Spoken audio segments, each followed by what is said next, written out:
in for Baccarat, and that goes in! Hugo Baccarat gives Flint City a 3-2. Buckley, the ball falls to Buckley. One-on-one with Etheridge. What a save! Welcome into the first ever MSN All-State Media Day for girls soccer. Jonathan Turner alongside Dan Stickrett. Ball comes in, a good head! 1-0! Shot, another save from Etheridge! Rebound, and it goes in the back of the net. The Bulldogs up 1-0! Burzma, but then for Lasma! 3-0! Stewart Heights with a shot! Upper 90 and in! Effectively today here on the Michigan Soccer Network, we are launching our new division of player recruitment videos. Mario Canoe now finds Stock. Finding Stock's got a left-footed banger. He shoots it! It's in! The Red Horns equalize!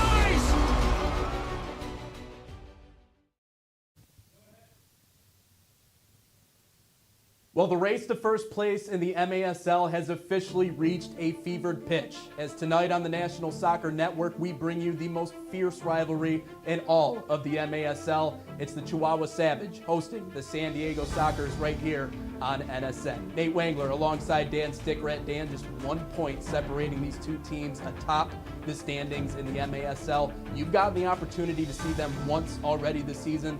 What did you take away from that game, and what are you expecting coming into tonight? Well, first of all, you're going to look for a good game because there's a lot riding on this contest in terms of the regular season championship. Savage, 49 points. The Sockers, 48 points. The teams have combined for a 34.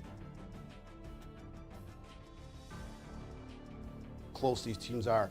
However, the Savage at home have been lights out. They have 11-0-0 on the season at home. They have not lost a match in 12 months in the confines of Corner Sport Arena in downtown Chihuahua, Mexico. And you look at those numbers, 193 goals scored on the season. A lot of those goals are scored at home. So the Sockers are going to have to solve that riddle about how to slow that offense down at Corner Sport Arena. No other team's been able to do that this season. We'll see if they figure it out here tonight. And you can certainly say it's been a house of horrors for teams that have had to go in there and play against that squad. Coming up next, we'll take another look at the standings and give you some team keys. It's the Savage and the Sockers right here on the National Soccer Network. Indoor soccer fans, it's time to unleash a giant leap for fandom. Introducing MASL Indoor Soccer Fantasy Football. Build your dream team, invite your friends, and create your own draft league, all for free. Draft and trade players and win bragging rights as your team dominates the league. With MASL iFootball, you're not just a fan, you're part of the action. Go to MASL iFootball to sign up, get started, and play.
Back on the National Soccer Network, previewing our matchup tonight between the Chihuahua Savage and the San Diego Sockers. We talked about just 1 point separating these two in the standings. We can take a look at the remainder of those standings here in the MASL. And Dan, it is a race. Kansas City is right there in the mix. They've lost 3 straight games. Baltimore is also in the mix as well. They know what it's like to win championships. But where it gets interesting to me is really beyond that point. You have a 3-way tie, all 3 of those teams with 33 points. There is a lot to be decided in this final stretch of the regular season. A lot to be decided in terms of the final standings and how the playoff seedings might work out. Really, in terms of the regular season championship, it goes down to 3 teams between the Savage, the Sockers, and the Comets. The Comets, 41 points within striking distance. But if either team can squeak out 3 more points here tonight, it's going to be a huge deciding factor in those final standings as we enter the final couple weeks of the regular season. And what's interesting is that both teams tonight are technically a lock for the postseason, but what could really change is if San Diego is able to win and get themselves into first place. That means not only would they have the #1 seed, they would also be playing at home in San Diego, which, by the way, they are spotless at home so far this year. So that's a look at how things are breaking down around the MASL. Coming up next, we'll take a look at some of our key players, and then you know what time it is. Game time. The Sockers and the Chihuahua Savage right here on the National Soccer Network. Whether you're a beginner coach or a seasoned professional, one thing remains the same: the passion to teach and inspire the next generation of players. Now imagine a place where you could share your coaching knowledge, connect with others, and create a lasting impact. Welcome to the ultimate coaching community, where coaches from all levels can create and share their own courses. Whether you have years of experience or you're just getting started, this is your chance to make your voice heard.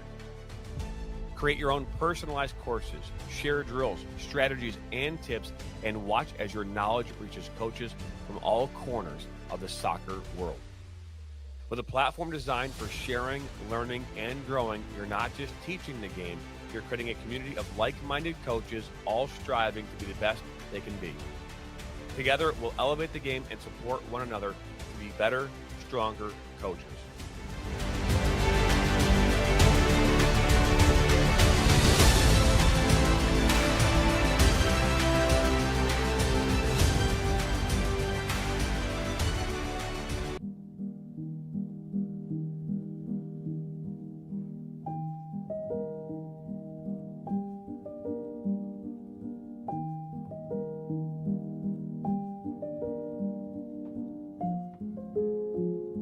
Back, National Soccer Network, and our coverage of the Chihuahua Savage and San Diego Sockers. Nate Wangler back alongside Dan Stickrat. Dan, let's take a look at some of our key players in this game here tonight, and we have a couple of superstars on both ends for these two teams. We can start off with Tavoy Morgan for the San Diego Sockers. Talk about an offensive phenom. 26 goals this year, 6 assists. But the one thing you say about him is that his athleticism has really carried him into a lot of good spots. And for a team that prides themselves on the defensive end, he certainly carried the weight on the other end. Yeah, he's a very well-rounded player.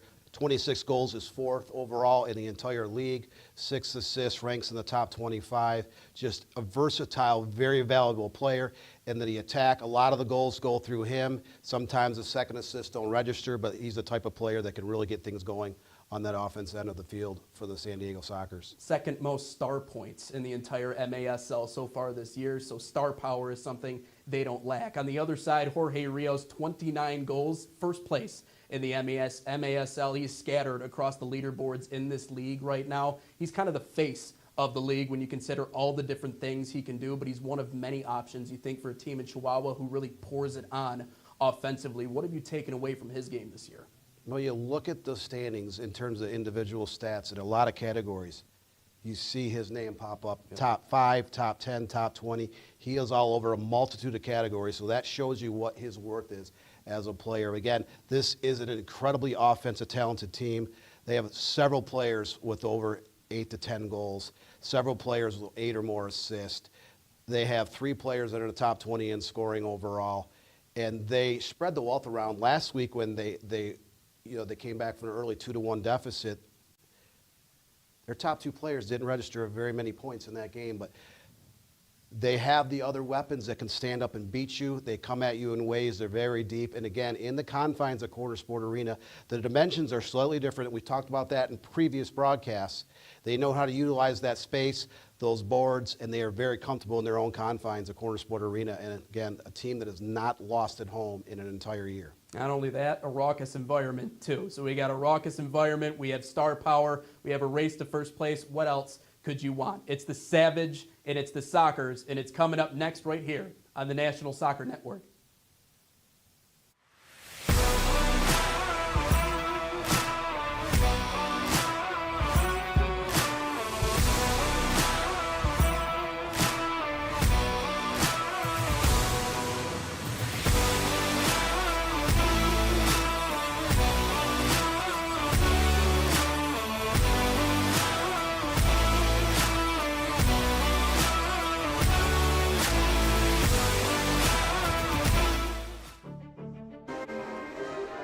We're inside Corner Sport Arena in Chihuahua, Mexico. Hello, everybody, and welcome in. Nate Wangler back alongside Dan Stickrat. The Major Arena Soccer League is proud to welcome you to MASL Soccer here on the National Soccer Network.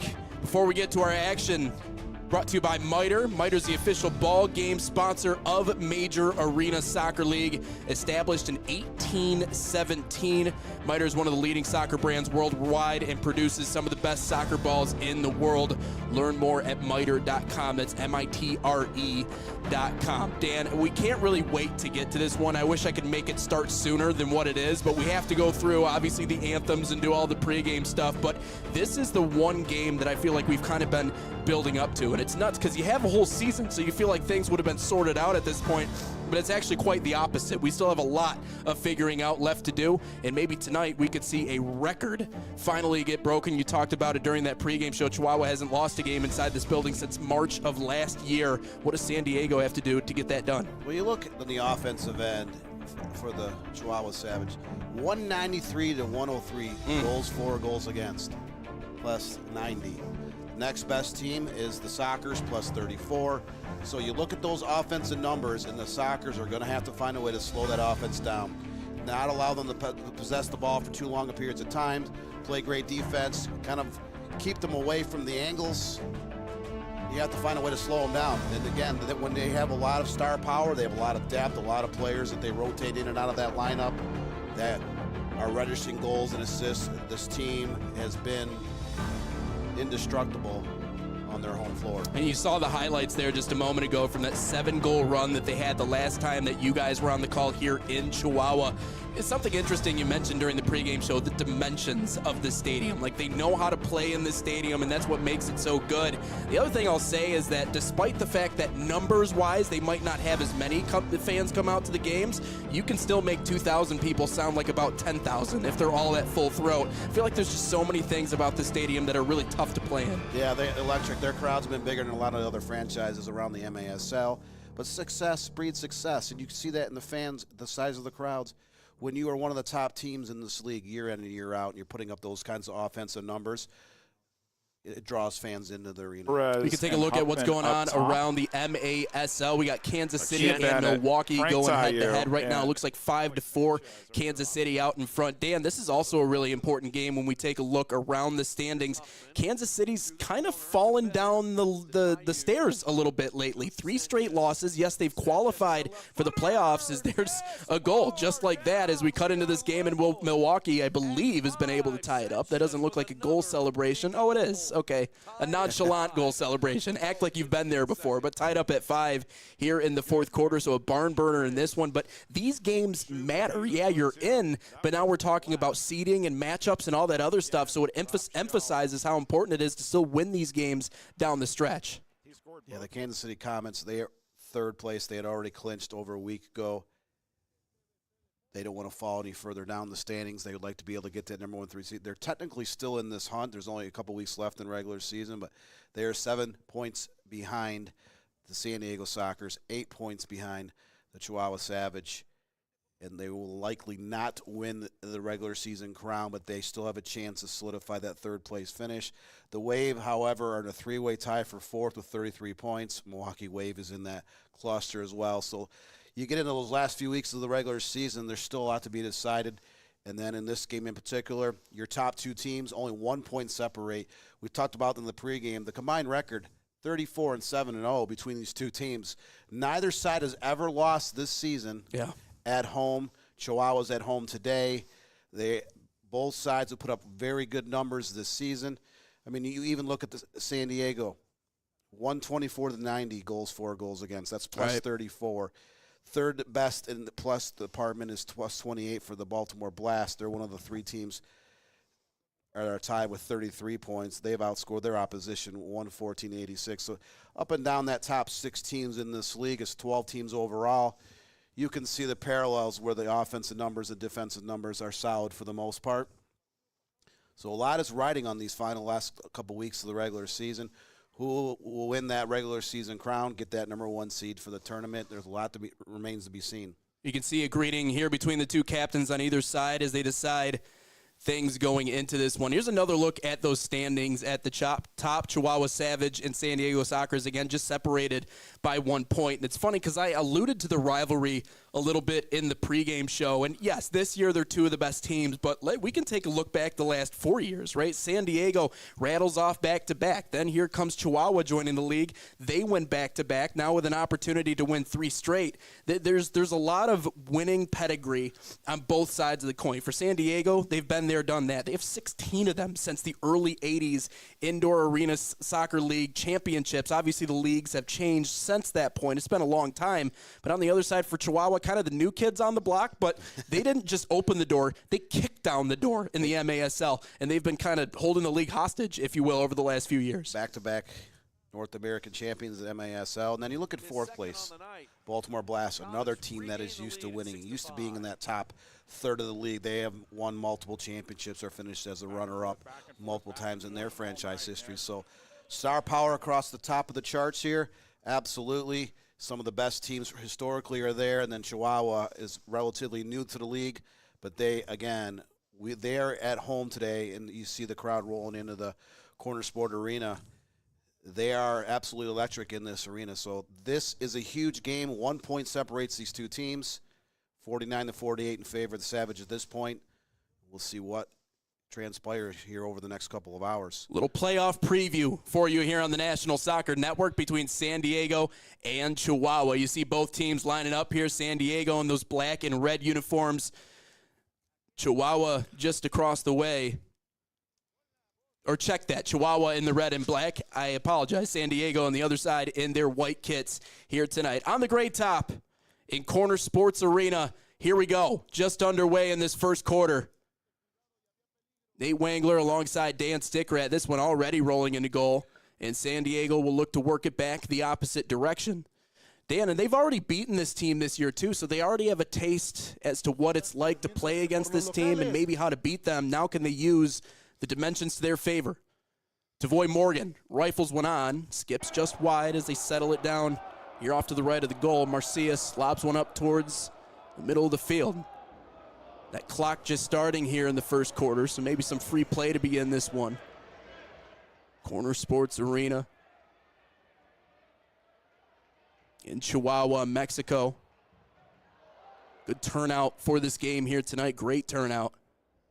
This one's in deep. San Diego forcing some pressure already, and we have an early whistle.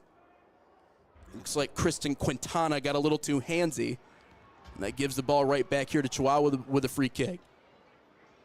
But not small in a bad way, Dan. It's just more of an intimate setting. You almost feel like you're on top of the action more. Yeah, and you'll see like the crowds are starting to roll in, but they do draw a lot of family base, a lot of families with kids. You'll see throughout the course of the game, there's a lot of kids that are coming up to the glass. They're running around. They're having a good time in the arena. A lot of great atmosphere. Oh, shot on. That's knocked down. San Diego nearly. Walter Bond was right there, but a quick save as Chihuahua forces it in transition. Yeah, definitely a family atmosphere. You see that a lot, Dan. They work it back towards midfield, and they'll attack from there. Their passing has been so crisp this year as this one's rifled on, but a save there, and the rebound is in. Just moments into this first period. It's Chihuahua that strikes first. Gilberto Lopez. 1-0 Savage as they roll out to the lead. And there we go, Dan, playing it off the wall, playing the carom. It's almost like they know their angles so well. And that time it results in a quick lead here for Chihuahua just moments in. First shot of the night for the Savage, first shot on target, finds the way to the back of the net. You can't ask for a better start than that. Just a minute 4 into this contest. But you saw the way that pass croomed off the wall, right in the corner. It came back out. That one nearly went in. Ooh, San Diego not wasting any time. Yeah, and you can tell early on here, Dan, that the Sockers are trying to force the tempo a little bit.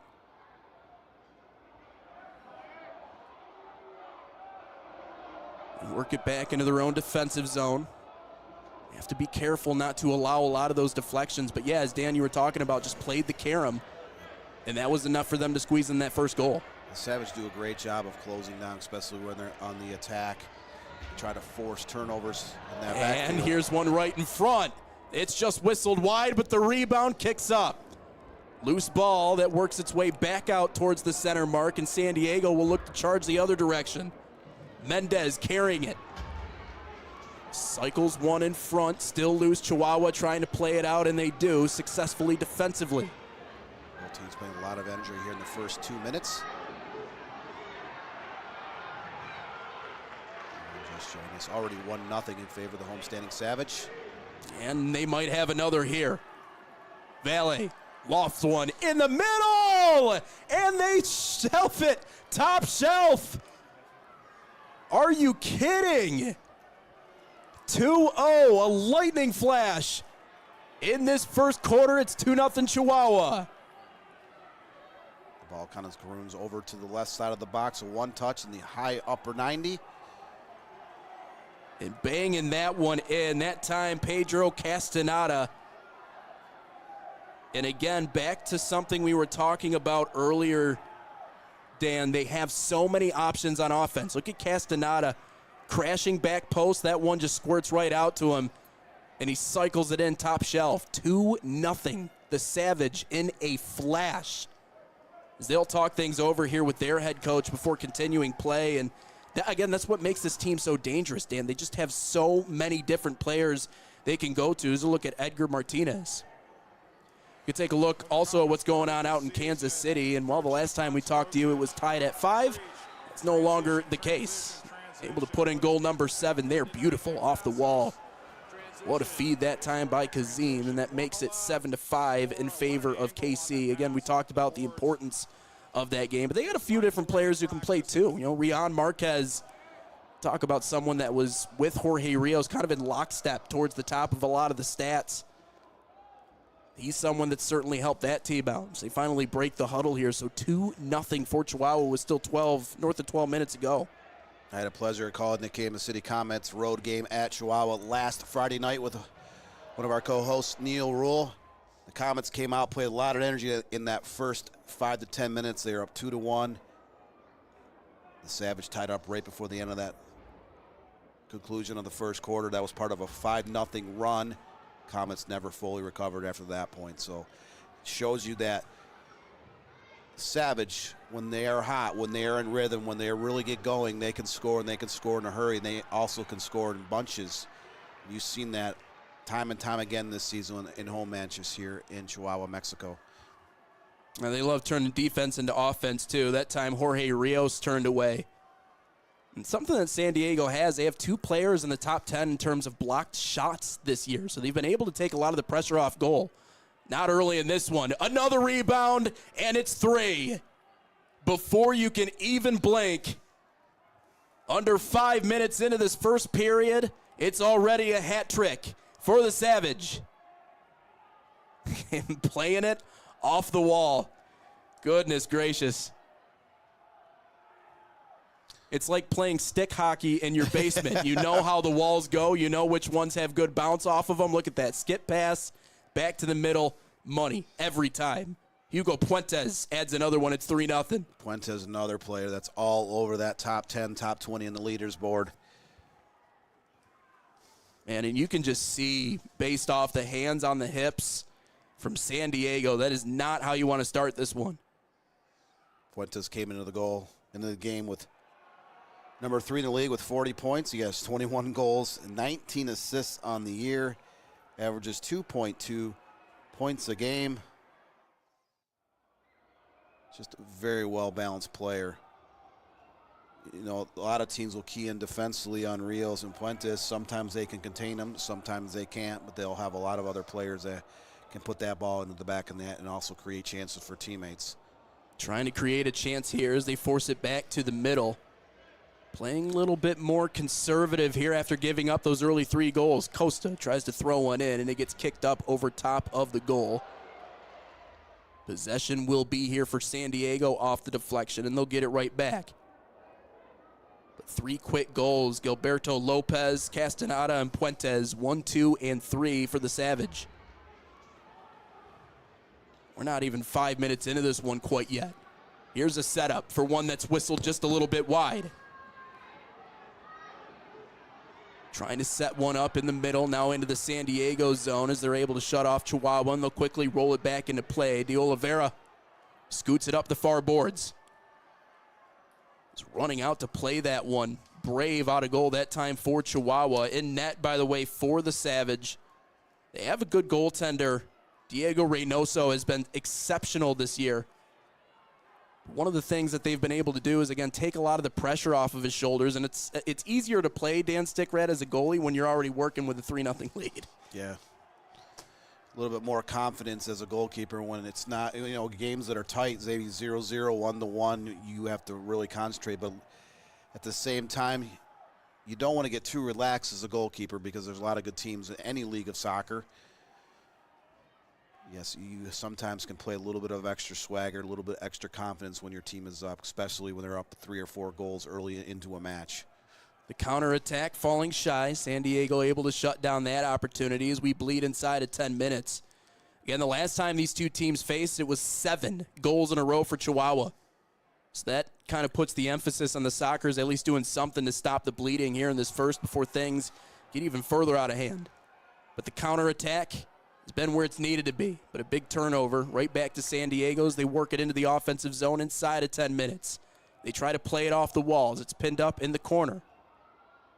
Savage handling it in that zone. As they whistle one up near side where it's picked up. Penalver scores! 4-0. Chihuahua Savage with 9:24 to play. 6 shot attempts and 4 goals. You cannot ask for a better start. You watch this play develop out of the back. Long pass serve down the left side. Turns and fires that one in the corner of the net. Yeah, just carried it himself, too. It looked like he was looking back towards the middle, didn't have any reinforcements. Penalver whistles that one into the back of the net. In this one, not really going the way I think you or I expected early in this one. Thought maybe we would have a ball game. It's already 4-0. And we're not even halfway through. Wrestling match ensuing in the corner. Finally kicks out here to Reynoso. Rolls it out near side as they try to play it off the corner. Now it's pinned up against the backboards. Peter Mazuik joining us on YouTube here on the National Soccer Network. Peter, glad to have you along, as well as everybody else watching here tonight. The English-only version for this game, as this one is torched on. Good save in net. Reynoso not letting that one get by. But obviously interesting, Dan, with us. Turner 0825 says, great job, guys. Appreciate that. I wonder who that is. Could it be our producer, Jonathan Turner? This one tipped off the hand of Reynoso up above the goal. And San Diego gets it back here with possession down 4-0 with 8:29 to go. We appreciate everyone watching here tonight. Again, exclusive English commentary of this game. It is in Chihuahua, Mexico, so I know, Dan, we've been to some MLS stadiums over the years, and we've seen where the Spanish broadcasts are. We're on the other side of the line here. Go Sockers. Let's get that number 17. Sockers got a hill to climb. Can they get back a little bit? Can't hear. This one actually deflects right onto the foot of Martin Lara. So I had the chance of calling that very first ever English broadcast here in Chihuahua 4 weeks ago tonight with Neil Rule. That was a game where the Sockers took an early advantage before Savage got untracked. Early collision, goal is scored. I wonder if they wave it off. It looks like they did wave it off. So San Diego will get the ball here. Kind of a dangerous play, high kicking up towards the head. The referee quick to blow the whistle on that attempt.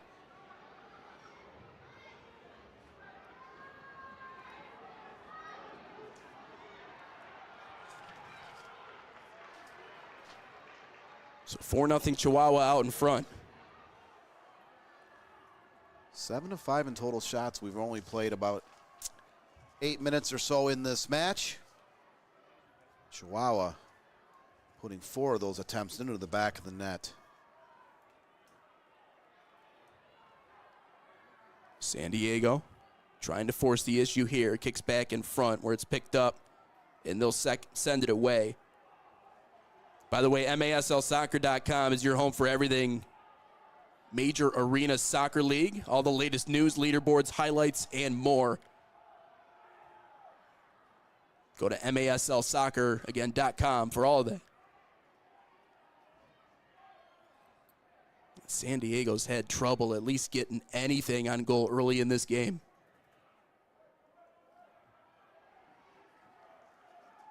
They try to scoot it up near side here. Settle it down at midfield. It's the counterattack, Dan, that Chihuahua has been so good at.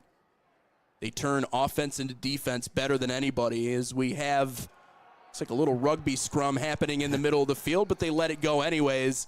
They're not going to let that one go, though. Tavoy Morgan gets his shot in, and that draws a whistle. Let's see if there's a card on that. That was a blatant blade there. Believe that's Valet. Kind of writhing in pain on the ground right now. See if I have that correct. Back to his feet, though. He's okay. But, yeah, there you see. Got his in. Thought maybe the contact earlier shouldn't have been called. And I believe, actually, that's Jamie Alejandro Romero that took the worst of that one. Nolan Williams, 31, says, let's go Sockers. Let's go Chihuahua. 5-0 off the one-timer. It's just a party in Chihuahua, Mexico tonight. 5-0. They do for the not guys in waste red. any time. You look at how quickly that ball gets downfield in a hurry. Chris passing a player, splits the defense. One touch with the left foot, finds the back of the net. 5-0, and we're not even done with that first quarter. Still about 6:30 left in the opening frame. Chihuahua trying to make a statement. You talk about a statement game where you're up 1 point over your chief rival in the MASL. You come out in front of a near-packed house. You score 5 times in less than 9 minutes of action. Unbelievable. You saw Phil Salvaggio talking to his team there. 14th season as the head coach of this team. He won. All right, we'll be right back here on the National Soccer Network.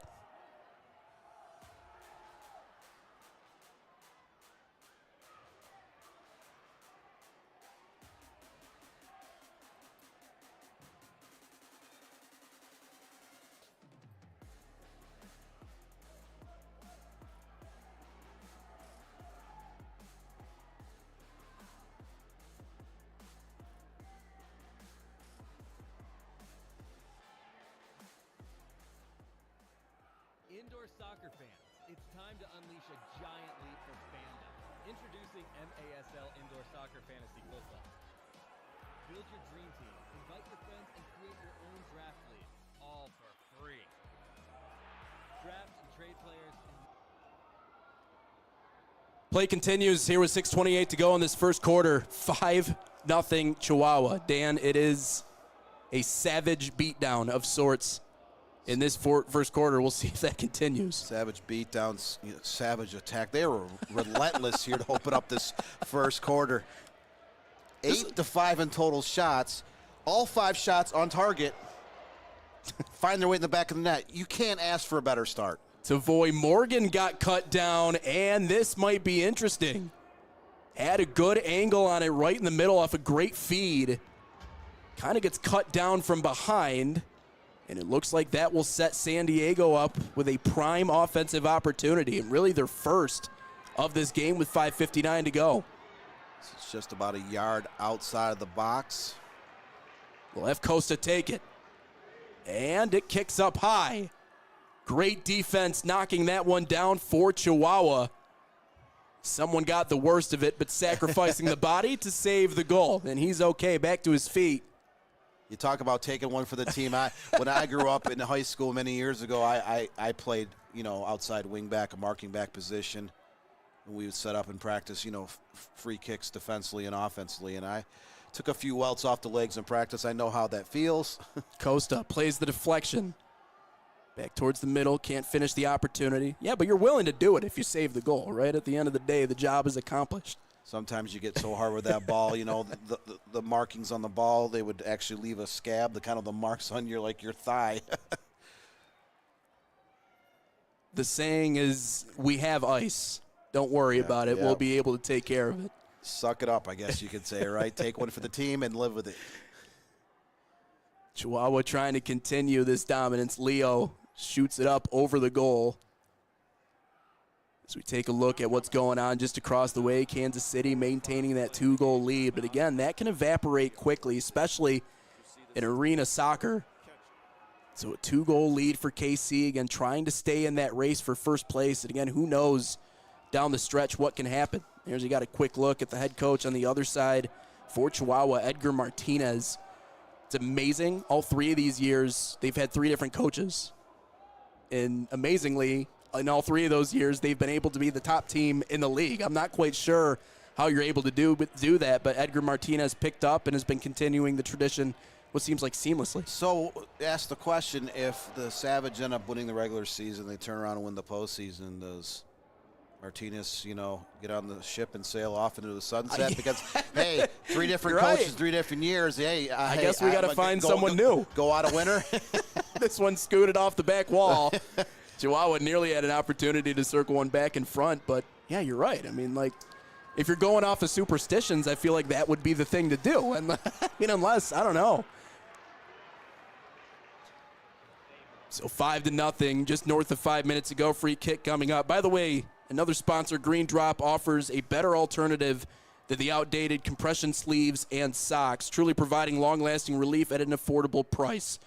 Green Drop's recovery products are uniquely suited to help our athletes battle aching joints and muscles.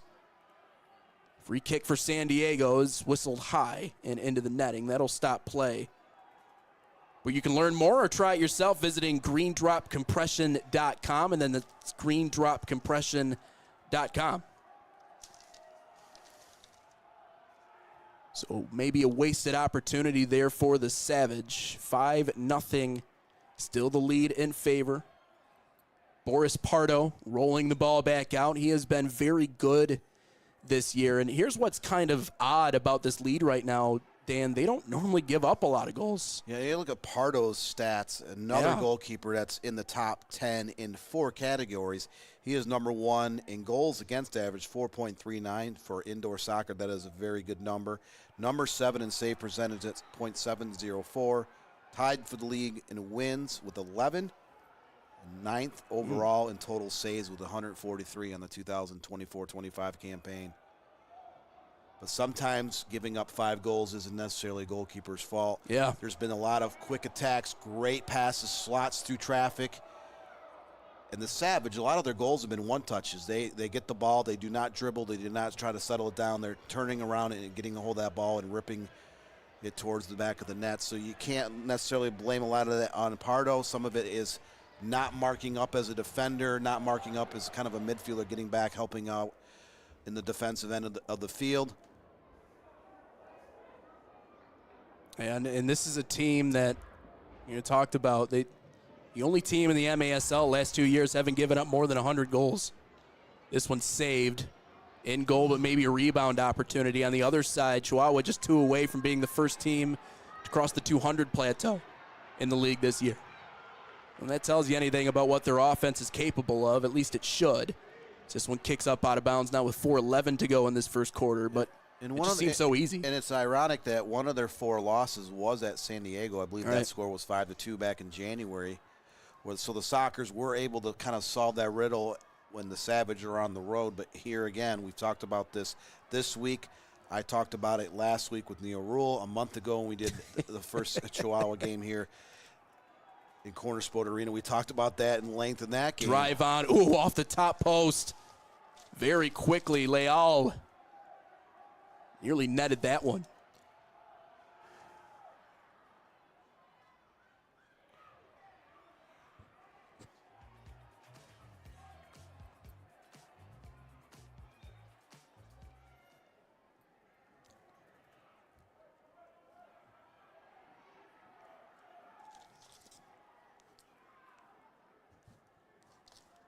Five 5-0 Chihuahua. They can add to it. A whistle brings the play to a halt. At a tie-up at center field. It looked like Chihuahua had gained an advantage, but I believe San Diego's going to get the ball here. We'll see exactly what way they go with it. I have to tell you, though, Dan, I think the best seats are the ones right there, though. I mean, you might get a soccer ball right your direction, so be ready. It's different than a baseball. You can catch a baseball. Soccer ball's a little bit tricky. Yeah, you can't traditionally carry a soccer No. ball, basketball, football home. I've been to many major league ballparks, both for regular season. I've been to World Series before. I've been to an all-star game. I've been to dozens of spring training games down in Florida or down in Arizona in my life for that sport. But, you catch a foul ball, you catch a home run, you get to take that souvenir. The other sports, that's not the case. Rios drops it off to the right side as they look for a one-timer. Opportunity is knocked down by Pardo initially. Pardo, that is. It rolls back out. Here's Rios again trying to set up his teammates. Does have a handful of assists this year. He can do it in both ways, but again, the tough part is they've been able to shut him down so far here today, but it's 5 other players that have gotten their names in the scoring column already. They're the hardest teams to game plan against, and I'm sure Phil Salvaggio would probably tell you the same thing. It's just how do you game plan against this team, especially when they're playing inside here. Ooh, big turnover. It may be a chance off the heel touch in the middle to avoid Morgan, able to cycle it away. Good defense, and then a whistles on the other side. Hugo Puentes got a piece of the leg of the Tavoy Morgan. That'll set up a free kick here for Pardo. Great job defensively for the Sockers to kind of get back and close down those gaps in their hurl. You see how quickly the Savage can force a turnover. They get the ball in that final third of the field. They start creating chances. Sockers doing a little bit better job here in the last 3 to 4 minutes of kind of slowing that attack down, but they still have not been able to put very many shots on target so far in this game. Yeah, and I thought maybe for a second Jorge Rios would take a shot. Look at that fan. That's exactly what I was talking about. He just got a fastball. Brush it off. You're all right. We'll see if Chihuahua can target the leading overall scorer with just 2 minutes to go and carry a 6-0 lead into the break. Approaching the 2-minute warning.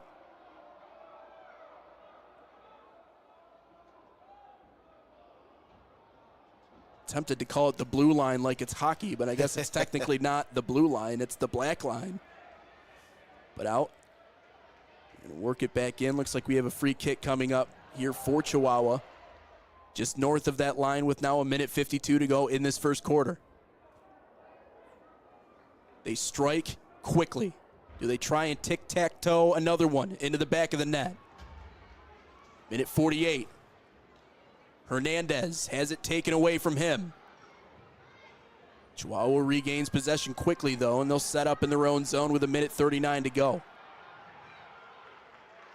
Almost see the forecheck here for San Diego trying to cut down on these numbers games that Chihuahua is playing as this one skips up and out of bounds, so a few substitutions on both sides.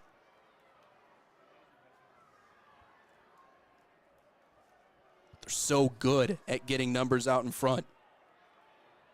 Well, it's time to take 10. That's all the time you'll need for Eric Burgood to take you inside the game and get to know some of the big stars advancing the sport on and off the field. 10 for 10 airs weekly on MASL TV. Again, that's 10 for 10 on MASL TV. Just over a minute left here in the first quarter. You hear over the years how many people say, well, they don't necessarily like soccer. They don't necessarily like hockey because they're not high-scoring games. I sometimes beg to differ. I've seen a lot of professional indoor games this season. I've watched a lot of NHL hockey. It's the same thing. Like the number of goals being scored this year, the trend has seemed like it's going upward. Players are getting more athletic. Great defensive stand that time. Angel Diaz slides in to save the day for Chihuahua. San Diego, I believe, will still get a free kick out of the mix here at the line. So maybe one last chance to put something in as Costa sets up a drive that's off the top post. San Diego works it back into their own zone. Dan, they've had a few of those that just have not gone as they try to play the carom off the back wall. Tavoy Morgan What do you got? Morgan looking for bodies. Throws his hands up by his side as he didn't have many options.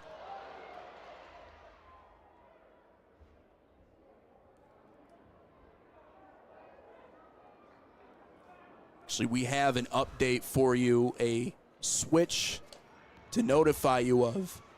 It's actually Valdivino in goal for San Diego. Kind of a unique situation.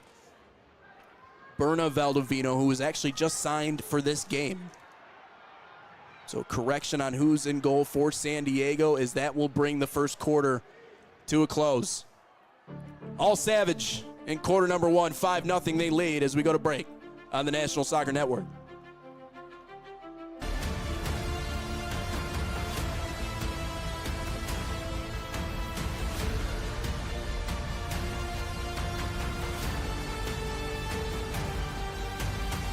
Sounds good. Thank you.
Indoor soccer fans, it's time to unleash a giant leap for fandom.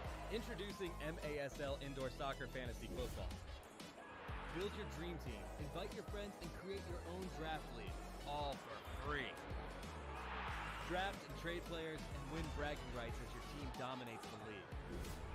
With MASLI Football, you're not just a fan, you're part of the action. Go to MASLI Football to sign up, get play. Across the nation, MASL players are giving back, utilizing their professional power to touch and inspire people in their local communities nationwide. Free soccer clinics, where kids can meet their heroes and learn new skills. After-school programs and special events. And surprise visits to the class.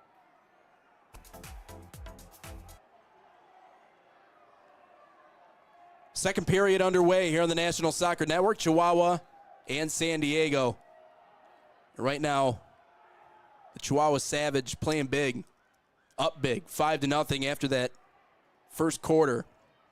Chihuahuas are not big dogs, but they look like the big dogs on the block in this one so far. San Diego with numbers. In transition, could save in front, but not out of the woods quite yet. Reynoso went down and got that one. They try to play it off the ball back, or rather play it off the wall back in front. Reynoso heads it away. Still plenty of time for San Diego to find a way to get back into this game. You can't look at it like you're down 5-0. You just have to play good defense, look for the seams in your opposition's defense, try to get that one goal back, and then try to get 2 goals back and slowly claw back into that game. Solid tackle that time from Chihuahua's defense. Look at the final score here. Kansas City wins it 9-6, so good for them. They snap what was that 3-game losing streak going into that game. And again, another team with good pieces. You're going to run into those tough moments. You're going to, run into those moments where you're not playing as well, just trying to pull their way out of it. Another hard tackle in deep on the corner, hitting the ground that time. Jose Gilberto Lopez. They might have to attend to him here. Looked like he was trying to defend the ball. Might have gotten A shot to the ankle and still slow getting back up. He's kind of holding that left knee and left ankle, kind of the shin area. But moments ago, we looked at that Kansas City Comets victory over the Milwaukee Wave. The Comets entered tonight in 3rd place. The Wave were in a 3-way tie for 4th. So the Comets getting those important 3 points. Kind of close the gap on these two teams. We'll see which side will end up winning this game. Right now, it's been all Chihuahua Savage up 5-0. All 5 goals coming up in that first period as they show up the standings. It looks like we had some red laundry on the turf there. They'll check them out. By the way, that's head trainer Aaron Rivera, who's out there checking on Gilberto Lopez. Might just have a stinger on this one. Just trying to help him out a little bit. We were taking a look at the standings there. We could take a look at those again. And 13:34 to go in the second quarter, 5-0 in favor of Chihuahua, and there it is. So again, regardless of how this one goes tonight, all 3 of those teams, the Savage, the Sockers, and the Comets, are all in.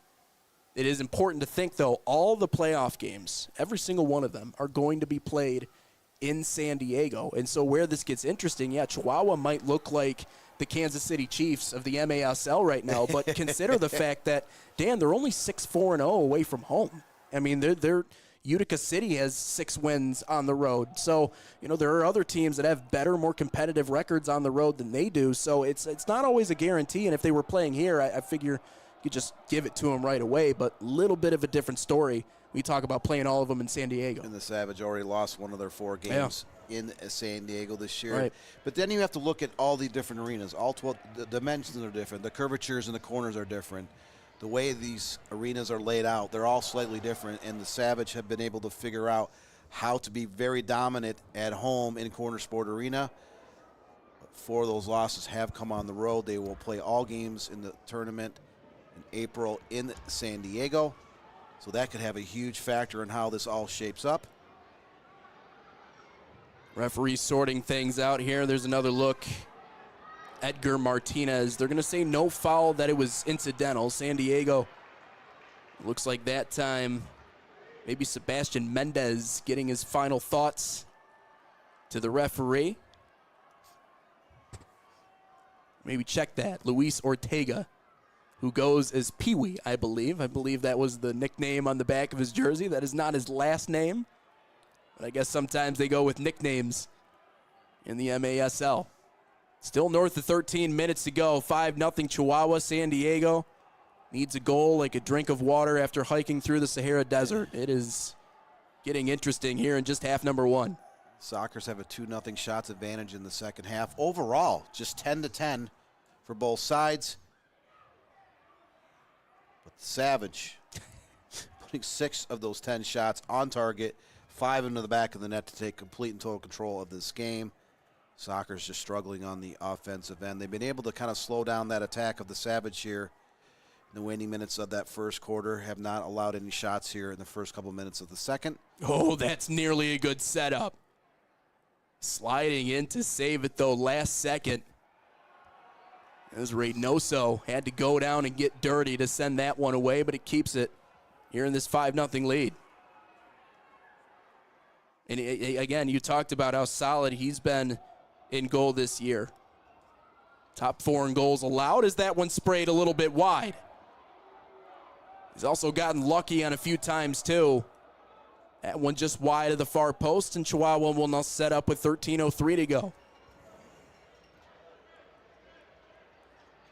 Reynoso lobs one towards the goal and up over the goal. Maybe a product of trying to send one on that time.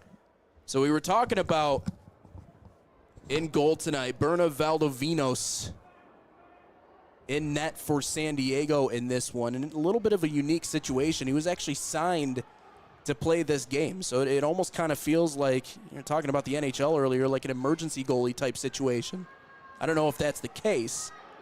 At least that's what it feels like. The ball's loose. San Diego plays it off the boards as they chase full speed the other direction. Into the corner as they try to squeeze one through. Sebastian Mendez doesn't have enough wiggle room. As here we go with Reynoso just lobbing it the other direction. Inside of 13 minutes now with 12:40 to go. San Diego's number 1 goalkeeper, Boris Pardo, not available tonight. You would think, you would hope you would have your starting lineup and your top reserves available for a game like this. So they've had to make an exception, change out the goalkeepers for tonight. A fight for it in the middle. Walking a fine line, De Oliveira. Does get out past the line. Ooh. Let's hope you can't read words or read lips. A few words being exchanged between a Sockers player and a Savage player, but that is the rivalry, folks, here between San Diego and Chihuahua. We mentioned it during pregame, the fiercest in the league. Again, if you look at it, the last 4 years, you begin to understand why. Punched away, Reynoso pulls it in and throws it the other way.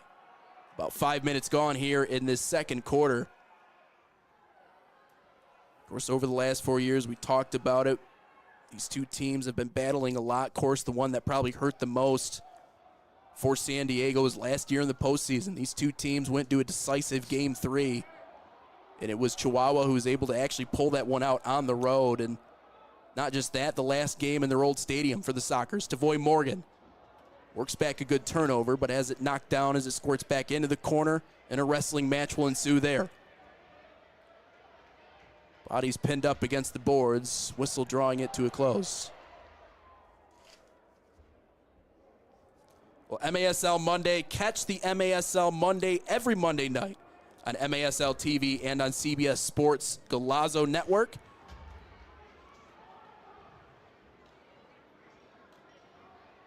Alex Bastovansky and Phil Lavanzo are joined each week by special guests from across the league to recap the weekend's games and discuss the league's hot topics. Hot topic then the field. Yeah, some Savage players are really starting to argue with the game official. But that's MASL Monday. Get every Monday night on MASL TV and on CBS Sports Golazo. We'll do it again here for San Diego. And again, it deflects up out of play. I'm not really sure what the call was down there on the left side, but one of the Savage players turned around in frustration, pounded both fists up onto the glass, turned around, was really starting to give his opinion about the call, but you don't see referees overturning calls. When they make the call in sports, it's usually the call that they stick with. Oh, breakaway, almost a goal. That was off that right goal post. He uncranked one from distance, just a couple inches off. Castaneda sending a shot cascading down on goal, but fortunately just a little bit wide, and San Diego escapes with still that lead, that deficit, only at 5-0.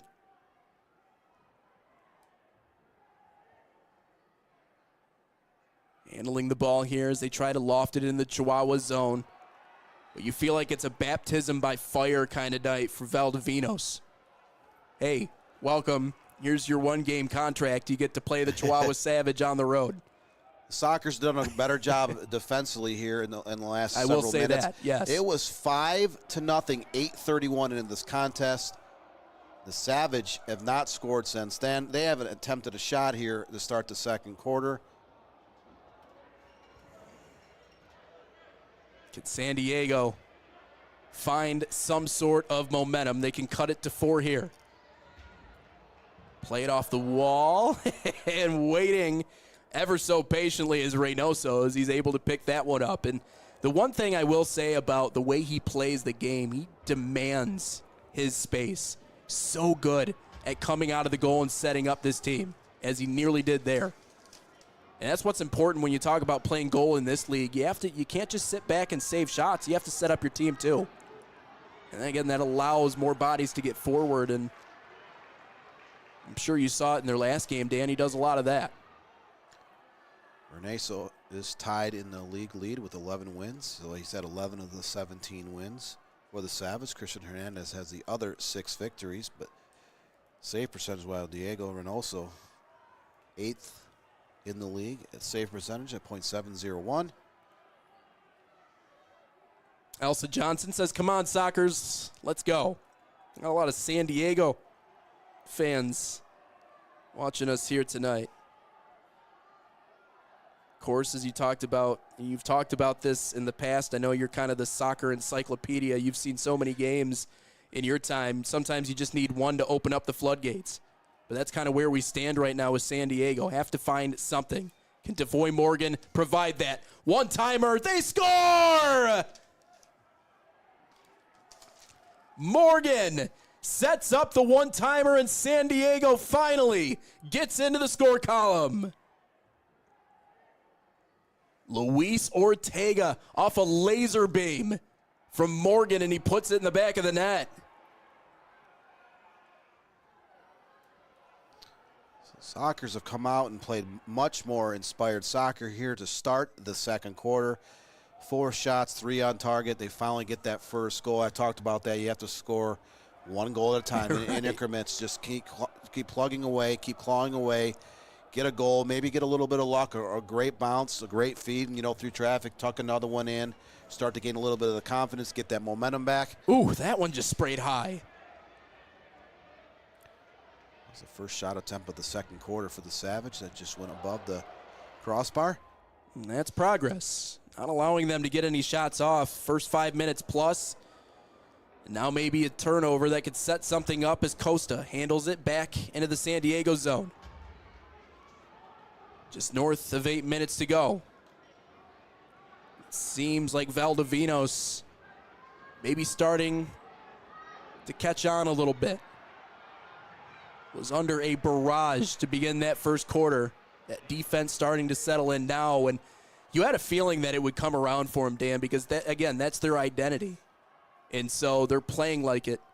And the second lowest in terms of goals allowed in the league this year. That is a rarity that you see what you saw in that first.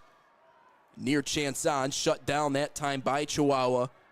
Taylor Walter Bond, kid out of St. Charles, Illinois, gets shut off there as it rolls its way all the way back into the San Diego zone, and Valdivinos will consider what to do with it. 7:35, now headed back in the middle. He takes another crack at it, but it's off that back wall.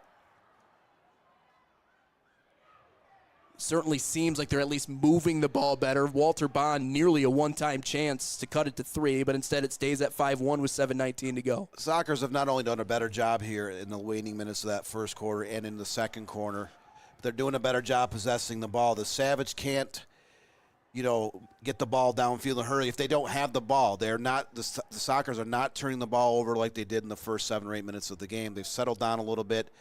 Trying to find a way back into this game, able to get 1 goal back here just a minute ago. But they have really kept the Savage out of their rhythm here after Chihuahua took that 5-0 advantage. Again, those first goals all came in the first half of the first quarter.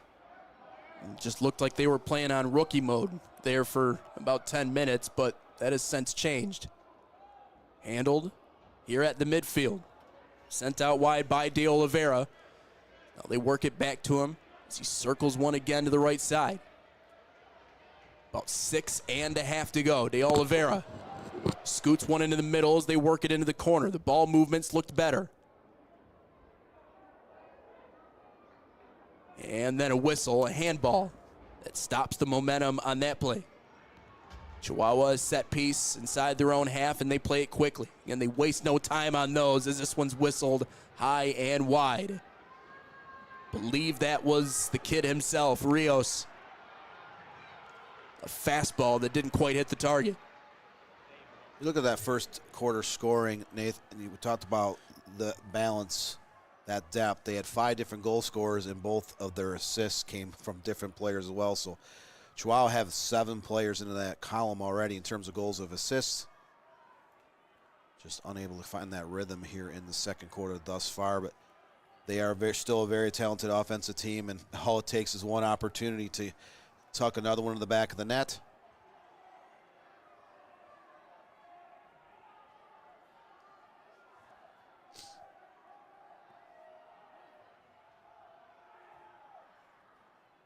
Yeah, but I hear what you're saying, though, Dan. I mean, it's been, like, again, defensively, and you can kind of tell just in the conversation right now. You see Edgar Martinez. It's like, guys, we got to move the ball, continue to move it. And, again, it's weird. You can only get one back at a time. This isn't basketball where you can hit 4 consecutive threes, but in an arena soccer league setting, a 4-goal lead can evaporate like that, and that's the important thing to keep in mind. Yes, a lot of these teams across the MASL can sometimes score in a hurry. We saw it in the other game. Kansas City Comets. It was tied 5-5. Next thing you know, the Comets were up 7-5 just a couple minutes after that. We went to another in-game break over to that match, and it was 9-6 final. So they outscored the Wave 4-1 down the stretch to prevail 9-6 overall and maintain their spot in third place. Of course, San Diego with 7 road wins on the year. They're one of the best in the league in that regard. And still have what feels like a mountain to climb in this one. But they've done a good job in that one goal. Is this one, ooh, right off the side of the head of the defender for San Diego that time as it kicks up and out of bounds. Chihuahua will have a set piece opportunity in deep here in the corner. Inside of 6 minutes now with 5:56 to go. Big thank you to all of you joining us here on the National Soccer Network here tonight. Prime time soccer from Chihuahua. Do the Savage net another. Back towards the middle. They play it near side for a drive that hits the back of the net. Roberto Escalante. Another goal scorer. That's 6 different goal scorers for Chihuahua as they stretch it back to 5 with 5:54 to go. That goal was assisted by number 12, Arturo Valle. So they have a lot of players that are getting involved in the scoring here today.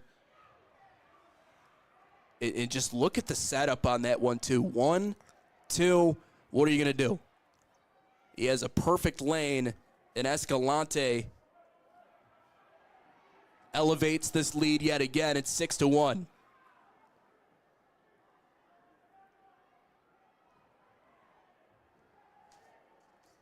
So 6 different goal scorers for Chihuahua, and then 3 different players have had assists in this match. Got a comment here from Esteve Bolita. Valdivinos played for Chihuahua for 2 years before moving to Monterey last year. Very interesting. Thank you for that drop. So he knows actually what it's like to play inside of this building. Take back what I said earlier. Sent out of bounds into the bench area. Rios will settle it down and play it there with 5:19 to go in this second quarter. So that kind of adds to the unique storyline of him being a net for San Diego tonight. Obviously, he knows this area. He knows this city. He knows his fans, too. I'm sure he knows a few. Loose ball. Knuckled wide, but San Diego able to retain possession. Knowing fans, sometimes that's a good thing. Maybe sometimes it's not such a good thing in sports. But I'm sure they remember him fondly. At least I hope they do. Rios has that one saved. Valdivinos again has had to go up against a storm early in this one, but trying his hardest to stand tall as his team is down 5 now inside of 5 minutes with 4:38 to play. This one kicks up and out of bounds. Chihuahua will take possession right back here. Again, just 1 point separating these two teams. You can see on the San Diego Soccer's coaching staff, though, really kind of going back to their championship roots when you talk about their coaching staff. Obviously, Phil Salvaggio has a reputation, 4 consecutive titles, Coach of the Year in 2 consecutive years, coming back to kind of bring this team back to that level. And he's right on the doorstep, but it's just one of those things. You have to get over the one team. Right now, Chihuahua's that team. And they've proven they could do it. Tavoy Morgan with space. Can't find Leo back in the middle. Shut off by Chihuahua as they again lob one into the San Diego zone for Valdivinos, who will roll it out, and they'll continue play. You look at the Sockers. They did defeat the Savage in San Diego here a month and a half ago. Where are the playoffs being played this year? In San Diego. So if it gets into these are the final 2 teams in the postseason. I'm not saying that's going to happen, but as the way things have played out so far in the regular season, they'll be likely be the top 2 seeds, unless one of these teams falters down the stretch and Kansas City can overtake. Oh, what a feed off the wall, but Valdivinos able to save it.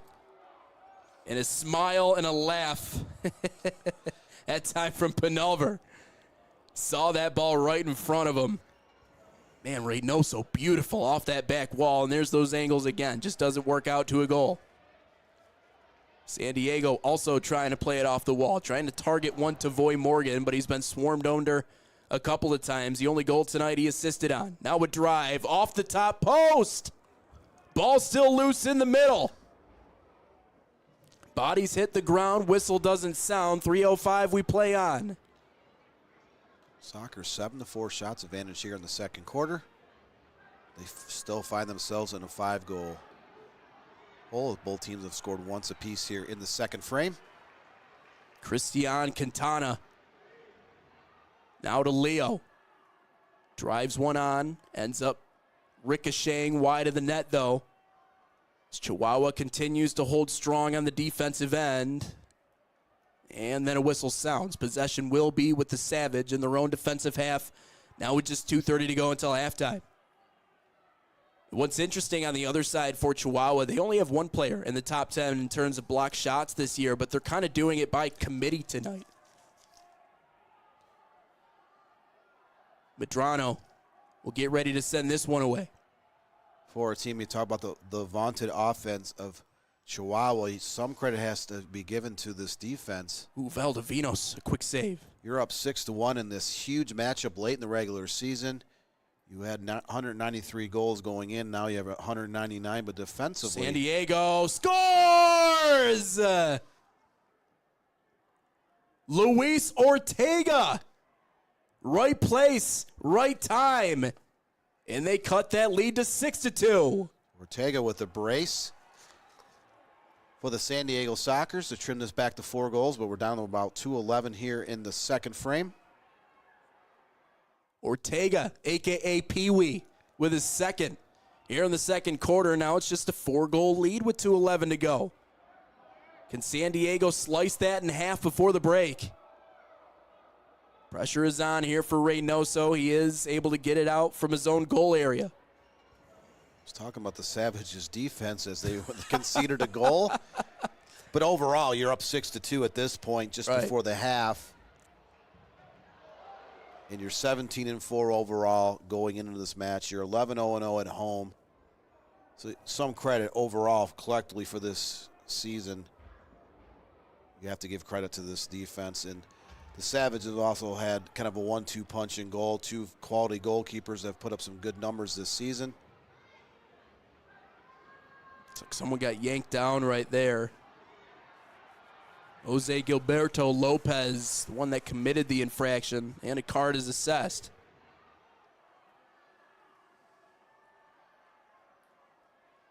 So the first card of our game here with 1:40 to go now in the second quarter. You see Costa kind of trying to direct his guys here to get them locked back in, but willing to bend but not breaking right now.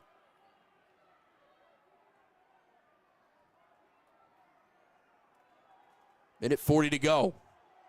Set piece here for San Diego. Costa gets it back. Tries to chip it up to Tavoy Morgan, but has it sent away. Trailing right behind him. That time was Macias, wearing that captain patch on his left arm. Now Morgan, slots one in, and they can't do anything with it. De Oliveira.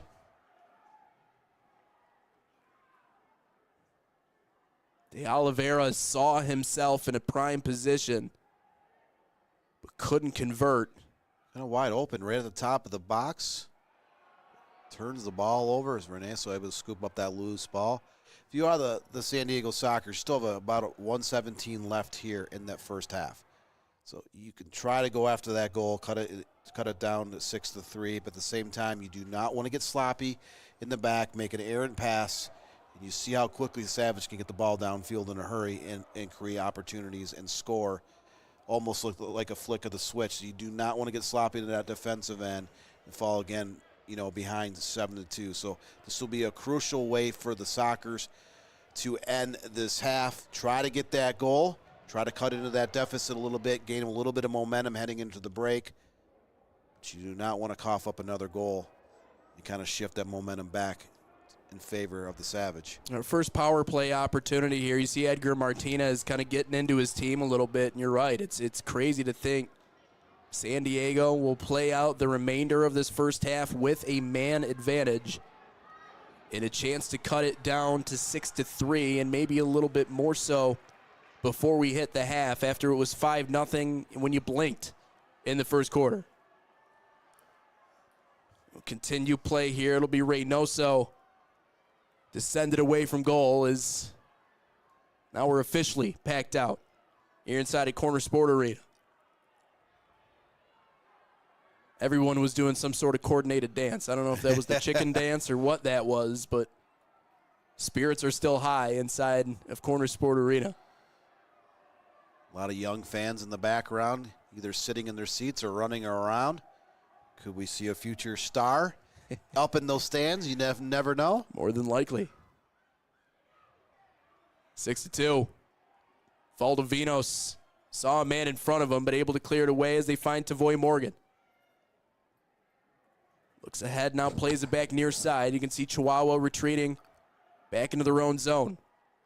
Man advantage for San Diego inside of a minute. Morgan sprays it high. It kicks out into the corner where there's a fight for it there. Ripped white back by Chihuahua as they try to clear the zone, and Tavoy Morgan got a piece. Brandon Gonzalez in the process. So Romero will settle it down for a set piece here. Just 41 seconds to play, and he has that chance knocked out of the sky. Leo's there. I'll look at Reynoso, a confident take. They don't care they're down a man. They're going to try it anyway. An opportunity that Valdovinos saves at the near post. 28 seconds to play as they reverse course here back near side for San Diego. They can slice that disadvantage to just 3 with 18 seconds to go until half. Time is not on their side. We're inside 15 seconds, so they need to find a way to create one last opportunity. They have a man in front. Initial attempt save. Great job shutting that one off by the Chihuahua defense now with just 2 seconds. Do we have a buzzer beater? No, saved by Valdovinos. And that will bring us to a close in half number 1. 6-2, Chihuahua leads it. We'll bring you back. Talk about our halftime update when we come back here on NSN.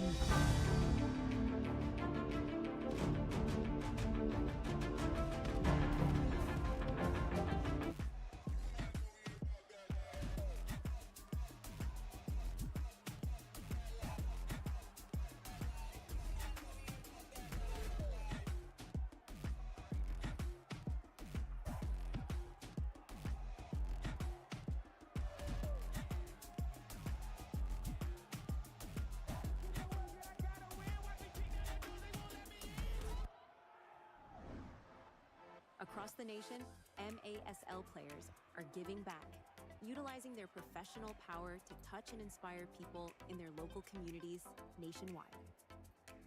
Free soccer clinics, where kids can meet their heroes and learn new skills. After-school programs and special events. And surprise visits to the classroom. Visiting brave kids in the hospital, bringing joy and hope. Supporting special needs care, partnering with local businesses, and so much more. MASL, passion on the field, purpose off the field, committed to community.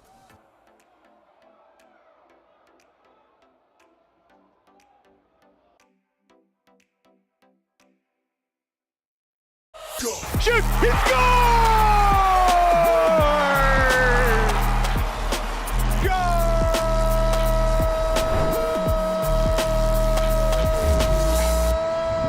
MASL in 5, back once again. What's going on, folks? I'm Alex Bastiavansky. It is great to see you again. We got lots to get you caught up on from stuff that's gone down over the past few days. And we've got to preview what's coming up this weekend in just 5 minutes. So let's go. I think it was just a bench warning, Tom. It looked like on Coach Stokic. Tayo turning, shot the goal! All hail the king. He's got his first as a member of the Wave. Frank Taillou made his debut with the Milwaukee Wave last weekend, and I'd say he made a pretty good impression, to put it mildly. The league's all-time points leader was unstoppable, racking up 4 goals, plus a helper, as Milwaukee smoked Kansas City 13-3. Now, we wondered what the chemistry between him and Ian Bennett would be like. Frighteningly good, as it turns out. Beautiful assist by Bennett to Frank right there. They will be a terrifying duo. And it was a milestone day for IB26 as well. The MASL legend had 2 points, taking him over the 500 mark for his career. Congratulations to the Canadian assassin. The Wave snapped KC's 8-game winning streak in the process. Let's check in on the playoff race. St. Louis is suddenly surging. They face Dallas, a team they're fighting for 8th spot, and absolutely teed off on them, winning 9-2. That marks the biggest margin of victory for St. Louis so far this season. They also faced Utica City, and once again, the ambush was flexing its offensive muscle. It was Star Wars night in St. Louis, and the force was definitely with them. Everything else is going to change without Frank. Chili on a take. Chili Willie! They racked up 9 goals in this contest as well, holding off UCFC 9-8. And the team they are chasing for 8th spot missed a golden opportunity to pad its lead. Tacoma was hosting San Diego and just couldn't quite pull it off, losing to the Sockers 8-5. So they sat in 8th spot, but the ambush entered this weekend with a game in hand, so they've got time to make up that difference. There are lots of great games happening this weekend. 2 huge ones include the top 3 teams in the league. Both involve KC. The Comets traveled to Chihuahua on Friday to face the first-place Savage, who they beat 5-2 back on January 25th. 2 days later, they'll be back at home against second-place San Diego. They've had 2 great games this season, those squads, with each team winning 1. Okay, your Green Drop Players of the Week: Boris Pardo in goal from San Diego, Omar Silla from Baltimore defensively, and offensively it is, yes, the King, Frank Taillou. Let's start with King Frank making his Milwaukee debut. Couldn't have gone much better. Absolutely dominant. 5 points in that massive win over the KC Comets. Defensively, Omar Silla, what a game he had against Harrisburg. Great on defense and offensively as well. 4 points, 3 goals, 1 assist in the big Baltimore win. And in goal, Boris Pardo doing what Boris Pardo does. Big saves, and he also chipped in with 2 assists in the win over Tacoma. Okay, plays of the week now. No 6th attacker jersey has been deployed yet onto the... Oh, from Gamboa! Oh, Noah. To Reggett far post shot, goal! It's Danny! Lovegrove lines up the shot. Chavez now can dribble clear.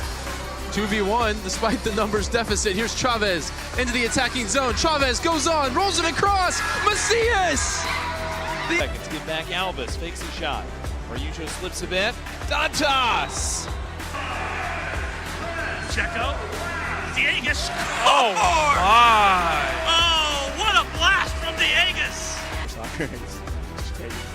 Ruggles from distance plays himself. Wallace scorer. Look at Drew Ruggles go. Christos tries to read it, comes off his line. Ruggles called his own number. He's a great salesman sometimes. Performance. Almeida Dalu! I doff my cap to you, good sir. Hero now in his 11th season, the only coach in the MASL. Ian coming down, shot on goal! Oh, what a combination there from Ricardo to Ian. Wave leads 3-0. Point number 500 in Ian Bennett's career. And that is going to wrap things up for today's show. But just a reminder that all throughout the MASL season, to stay up to date with everything that's going on in the league, be sure to check out their official social media outlets. Thanks for watching. We'll see you next time.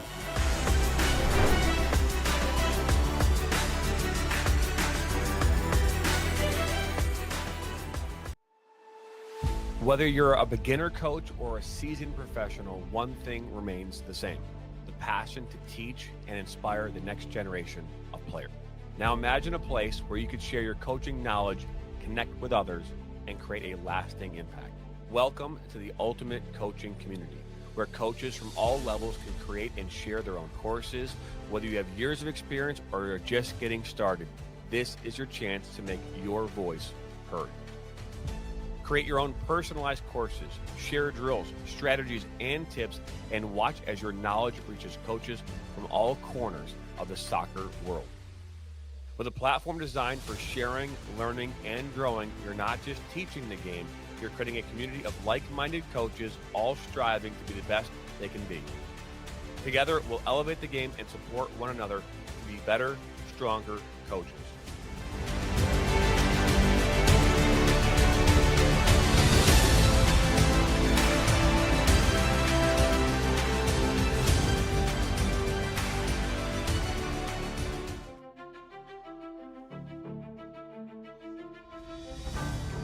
We are back on the National Soccer Network halftime here in Chihuahua, Mexico, between the Savage and the Sockers. It is a 6-2 lead here at the half. Dan, you know, normally you have kind of one player you can take a look at going into halftime. How about the whole team for Chihuahua in that first half? 6 different goal scorers, but not to be outdone by the San Diego defense in that second quarter. Seems like they finally found some momentum. A couple of goals from Ortega at least got them back within puncher's distance, down 4 going into halftime. Your overall takeaways from that first half? Well, you look at that. They've done a much better job, the Sockers, of closing down those lanes and not turning the ball over and kind of equaling up that possession. But offensively, the Savage came out on fire, scored on 5 of their first 6 shots on frame. We've seen 6 different goal scorers, 3 different players have registered assists in this game. So you see that balance and that depth the Savage has. The Sockers, again, have done a much better job defensively. On the offensive end, they've been able to score twice in that second quarter. They've done a much better job of keeping the ball off the feet of the Savage, kind of getting a little bit more of that possession. But they, on that scoreboard, the shots say 18 apiece, 6-2 overall in favor of Chihuahua. We'll be right back on NSN. Indoor soccer fans, it's Well, time to unleash a giant leap for fandom. Introducing MASL Indoor Soccer Fantasy Football. Build your dream team, invite your friends, and create your own draft league, all for free. Draft and trade players and win bragging rights as your team dominates the league. With MASLI Football, you're not just a fan, you're part of the action. Go to MASLI Football to sign up, get started, and play.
In our online world, we have access to endless communication channels.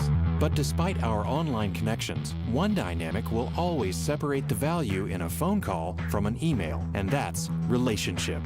Growing businesses and customer relationships live and die by the phone system, and an enterprise phone solution is the key to bridging the communication gap between you and your customers. At Spectrum VoIP, we exist to make sure your communication is seamless, consistent, and reliable. With simple pricing and reliable support, we dramatically reduce your telecommunication expenses. We come to you to install, train, and onboard your team, and our 24/7 support team is always available to help. Our interactive web portal has endless features that include the real-time data you need, the ability to record, download, and re-listen to phone calls, and sending SMS text messages straight from your computer. And the best part is that all of this is available in the palm of your hand. Since reliability is one of your top priorities, we make it one of ours.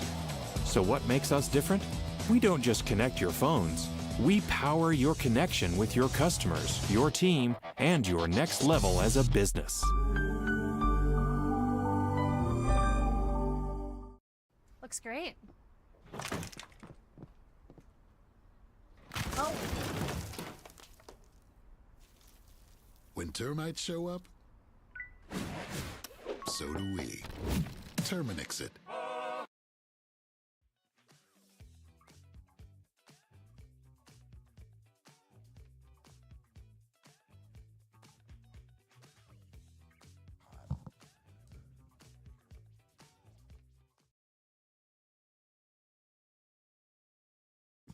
Did I say that on the air? Welcome back, National Soccer Network.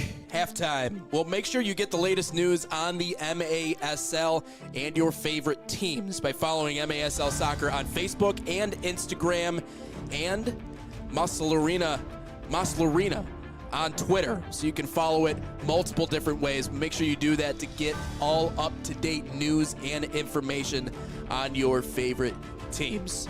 Again, that's MASL Arena on Twitter. You can also go to MASL TV. Subscribe today to MASL TV on YouTube. You'll find game rebroadcasts, MASL shows, highlights, and more. Look at our halftime. Both teams gathering on either side of the pitch. Dan, it's still anybody's game going into the second half. Yeah, Chihuahua has a 4-goal lead, but if San Diego proved anything, at least in that second quarter, it seems like they figured something out about how to play this team. Well, up in that stat sheet we were talking before the last commercial break, 18-18 in total shots for both sides. That fast start has been a huge difference for the Chihuahua Savage, scoring on 5 of the first 6 shots on frame. They are up 5-0. Midway through that first quarter, they're only able to put one in the back of the net once in that second quarter. The San Diego Sockers, they started playing much better defensive play in the second half of that first quarter. That kind of carried into that second quarter, conceding just the 1 goal. So they kind of figured things out a little bit on the defensive end by getting some possession consistently and not turning the ball over and allowing the Savage to kind of get those counterattack going. We saw in that 5-goal outburst how quickly Chihuahua moves the ball downfield. A lot of the 1-2 punches or touches, one-time shots, they find those seams.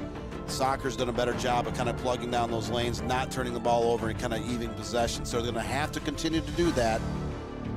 They have to find a way to not let the Savage get that momentum back. If they do, we've seen it time and time again this season where the Savage, they can score 4 or 5 goals in a flash and put a game out of reach. And sometimes it can be a tale of two halves. We've certainly seen that in a lot of games this year. What does the second half have in store for us? Maybe if San Diego can do a little bit of what Chihuahua did, maybe they'll have a chance to climb back into this one. Talked about Miter, one of our sponsors, official ball game supplier of Major Arena Soccer League, established in 1817, one of the leading soccer brands worldwide, and produces some of the best soccer balls in the world. Learn more at miter.com. Second half of action between Chihuahua and San Diego. Welcome back on National Soccer Network. Nate Wangler, alongside the encyclopedia himself, Dan Stickrat. So we're just about ready to get underway. It's been an exciting ball game here tonight. looks like it's going to continue. Chihuahua ready to get it underway, and here we go. They struck in a flash to begin that first quarter as this one kicks up and out of bounds off Tavoy Morgan. Romero will get the ball back here. I got to wonder in a stadium like this with how intimate it is, you think a fan ever just picks up a soccer ball and takes off with it? Kind of darts towards the tunnel or to the exit. Well, see you later. This is mine. Exit's not too far. Would security kind of chase a 12-year-old boy outside if he grabs a soccer ball and makes a go for it? I think we have enough to go around. We'll be all right. Valdovinos. Miter's one of the sponsors of MASL. I think they got plenty of balls on hand for, warm-ups and for actual game balls. Nearly a costly turnover here for San Diego. Yeah, they don't say in the ad read to take one yourself and bring it home, but who knows? It might happen from time to time. Valdovinos, the former Chihuahua Savage, grabs that one and rolls it back out towards midfield about a minute into the second half. And sometimes it's the smaller buildings, and you know this if you've been to enough venues, it's the smaller, more intimate ones where maybe you can't fit as many people in that gets just as rowdy as the bigger ones because the sound is all compact in that one area. You look at sports, a lot of times that can be true. A smaller indoor soccer arena, a smaller NBA or NHL facility. Even if you're a fan of music, sometimes going to a small nightclub or bar to watch a live act play instead of in front of 15, 20,000. That intimate setting is there. Sometimes bands actually sound better in a small setting than they would into a huge arena. So sports and music, there is a lot of analogy there. Believe people use the term barn, but that is a loving term in sports. That is not a bad term by any stretch of the imagination. This one played into the San Diego zone as it kicks up and out of play. San Diego will take possession back with 13:27 to go in this third quarter. Saw some of those spirited conversations, though, back in the first quarter. Phil Salvaggio really ripping into this team, but he's got a deep coaching staff. I know we mentioned that earlier. Ooh, big turnover for Chihuahua. They've been forcing the issue, but then they give it right back. Some numbers the other direction. No whistle on that tackle. Play continues for San Diego as they try to filter one back in front and play it off the wall, but no one there. A little bit too high that time for Walter Bond. He was in the mix in a few different plays in that first half, as now they finally do force one on net, but Reynoso, an easy save right on his chest as he collects. You see Bond there kind of camped right in the middle, nearly had a big one-time assist back in that first half, and it's also something to take away from that first half. Like, San Diego had a lot of chances to cut this one even further, just a few of them just off mark. They try to play this one off the corner board. Valdovinos lets that one skirt past his face as now Chihuahua will settle it here towards the middle. Maybe more of a conservative approach from them. San Diego trying to take advantage of that. Pee-wee throws it to the opposite end as it's chipped up and out of play. San Diego will once again retain possession. Soccer's doing a much better job here to start the third quarter. You remember the game started with the Savage scoring on the very first shot attempt of the game, just $1-4 into the contest to kind of set the tone. Costa shuffles one off to his left for a try on, but it won't get through. Chihuahua, as we've seen multiple times today, solidifying on the defensive end. So Valdovinos takes it himself to midfield where he sets up Tavoy Morgan, who has his shot blocked. Squirts back out towards that black line as they feed it right back towards Morgan in the middle. It's a little shove in the back, but maybe a little bit of a dive. They don't end up calling anything. As here come the Sockers yet again, and now they will. But this one was towards midfield, and I believe it was against the Sockers themselves. Yes, it is. So Chihuahua regained possession in the middle. Tavoy Morgan's a smart player, too. I know his stats are up there. He assisted on a goal in this game, but he understands the importance of, if I don't think I can get to that ball, may as well try to take a header and draw a whistle. That time, letting him play a little bit. And that's been the theme here tonight, Dan. They're letting him play. Been a lot of physical contact, but not necessarily a lot of fouls called in this match. Only one blue card issued to the combined two teams. Of course, San Diego unable to take advantage on that power play opportunity. Could be a big loss for them. You thought chance to really regain some possession there before the half. Maybe a little brush up here in front of our camera. Dan and I right in the middle of that scuffle. Now finally, the seas parting a little bit here and an opportunity to play it back in for one Alejandro Romero. About 5 minutes gone in this third quarter. Chihuahua exceptional in being able to set up their passes. Kind of emphasizes the importance of protecting the ball for San Diego, and you can see they're slowing the pace down a little bit in this second half. Much like they did in that second quarter, they tried fighting fire with gasoline in the first quarter, and that didn't necessarily work. Now they're taking the opposite approach. Still trying to find a way to get that third goal to kind of get back into this game. Trying to be the wet towel to Chihuahua's blazing flame as the Savage waste no time playing this set piece right back in. Turnover in the defensive zone. San Diego comes.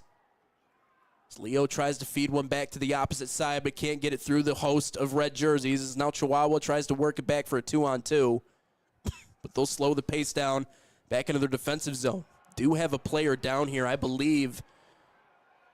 That is Penalver, who had a couple of dynamite opportunities to put one in the back of the net. Another save there, and then a second attempt that set just high. Reynoso had to step out a bit. Puts the kibosh on that attempt. Now Tavoy Morgan has it cycled away from him. Soccer's been the more dominant team here to start the third quarter, but we already played 5 minutes, about 15 seconds. One-time attempt, Morgan again shut off, and there's Reynoso. His range is what makes him so good. Morgan turns around, he's already in his face, and then a physical play right out of the set piece. Gives it right back to San Diego, now with 9:37 to go in this third quarter. Of course, it's been a clean game so far here today. Not a lot of penalties or fouls or anything to go around. A lot of warnings, but letting them play. A drive off the one-timer, and it skirts back towards midfield. I believe. Went off the ceiling. Not really skirts, skies. And they're up in the rafters. The referee kind of paused a minute, pointed up towards God, and said, hey, that's a set piece. Set piece drive, again, cannot be filtered through. That top line for Chihuahua has been relentless. Now they try to set it up the other way. They have numbers. Hugo Puentes as it cycled away from him as they work it back to Reynoso in goal, and now with a fastball right back into the offensive zone. That's sent off the post and up out of play. Savage had numbers on that, 2-1, instead of slotting the ball over across the goal mouth area. Shot was made, and that shot was high, so kind of bounces harmlessly out of harm's way. San Diego quickly the other way. Reynoso got his hands up to stop it. I believe that was De Oliveira on the attempt, and Reynoso a save. Fortunately, that gives them a set piece here in the corner. Two very high-quality saves for Reynoso here to start the third period.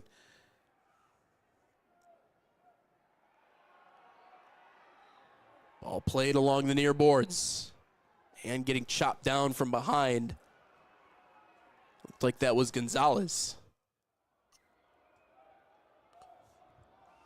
Tempers are starting to flare there on the kind of the right corner. Yep, little pushing. Oh, and there's the card. Card looked like it went towards the bench of the San Diego Sockers. Not sure if that went to an individual or a group of individuals. Nonetheless, that is our second card assessed. First of the game for San Diego. It was Chihuahua. Got the blue card. And now it looks like maybe another one will be assessed. I don't know if that's one card or two, but nonetheless, San Diego ends up drawing their first card of this matchup with 8:52 to go in this third quarter. You saw some words being exchanged by players of both teams, players on the field and in the bench as well. So it almost looked like the referee went over to the Chihuahua bench and just carded the bench as well. It kind of simmered down the temperature a little bit. Keeping control of the game, you know, sometimes you'll be at soccer matches and things can kind of get a little bit out of control. These referees are kind of nipping that in the bud right now to make sure that the level of play stays relatively clean. This one soars up and out of play. It is a set piece for Chihuahua. Looks like 4:39. Well, the advantage for Chihuahua. So that is a long, long time with a man advantage, I believe. Here for Chihuahua. Still looks like 5-on-5 out on the pitch, though. So we'll get you an official update on adjudication on what exactly happened in that last situation.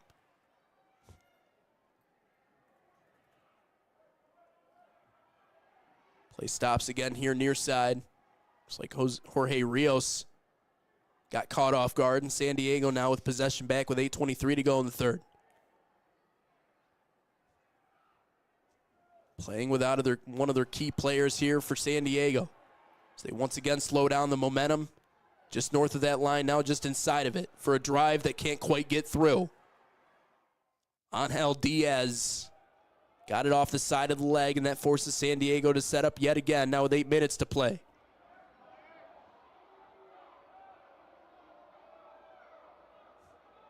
You can see almost trying to draw Chihuahua to their own defensive end so that maybe they can try and set up a sprint the other way. Here they go. Tavoy Morgan trying to pursue that one in deep. Is able to rainbow one back towards the middle, but not enough white jerseys there to do anything with it as Chihuahua wrestles it back again. Into the corner. Penalver tries to circle it towards the middle. Here's Rios again, and they'll flip possession to the opposite side. Again, they've kept Jorge Rios quiet tonight. He was the first star in the game the last time they played here inside of Chihuahua. 2 goals, 2 assists. What does he have here? Rios sets up Penalver and a save. Valdovinos cutting down the angle. Kind of shocked Rios didn't take it. Savage had a 2-1 break. He takes this one, though, and Valdovinos goes down and gets it. Oh, the former Chihuahua Savage standing on his head to try and keep this a 4-goal deficit. 2 quick saves. Oh, now a takeaway. Chihuahua not messing around, hitting the deck that time. Brian Macias, nothing is called. So physical defensive play from San Diego, and you see some of the Boo Birds just across the way making their displeasures heard. Still no goals in this third period from either team. Mendez tries to set up a deflection in front, but it can't get through. That puts him in a tough spot. Macias in a good position in front, but they can't get it there. And then a handball is called here against Chihuahua.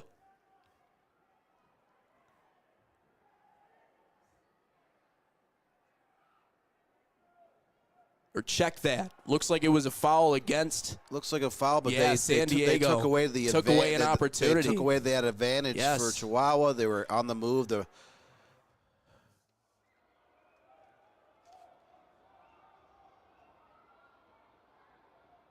Chihuahua off the set piece.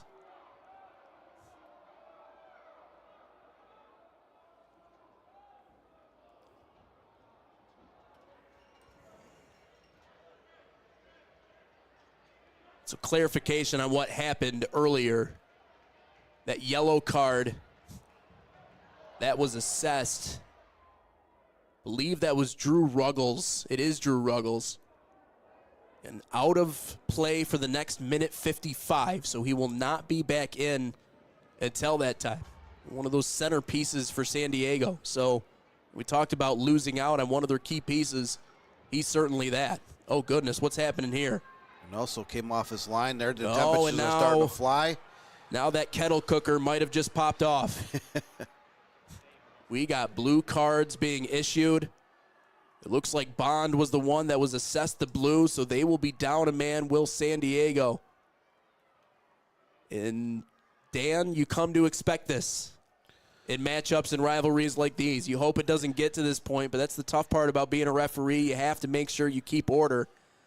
And San Diego not only outdrew Ruggles, but now they're down another one of their key pieces here, and Walter Bond is they will have to play down a man. The game officials doing a very good job not hesitating of throwing yellow or blue cards. Kind of trying to, keep The temperature's down. The things have been boiling and simmering here. There's been a lot more contact in the third quarter. Here's a look here, maybe at what happened to Reynoso. Got clipped there, and then here's Walter Bond in the corner. Yep, using those hands, trying to box out a little bit, and then it's probably that extra shove afterwards that ended up getting him that blue card. You saw the little bit of contact against Reynoso. I don't think that was intentional. No. I think Reynoso was doing a little bit of an acting job. He did not get a foul called against the Sockers. The ball served back down to the other end. In that corner, 3 or 4 players were in close proximity. A little bit of shoving match going on between 2 or 3 players. That's when that blue card came out. Referee trying to kind of settle things down a little bit. And we'll have ourselves a media timeout. 5:28 to go in the third quarter. Chihuahua up 6-2. They will also have a man advantage when we come back. It's Chihuahua in front by 4 here in the National Soccer Network. We have access to endless communication channels.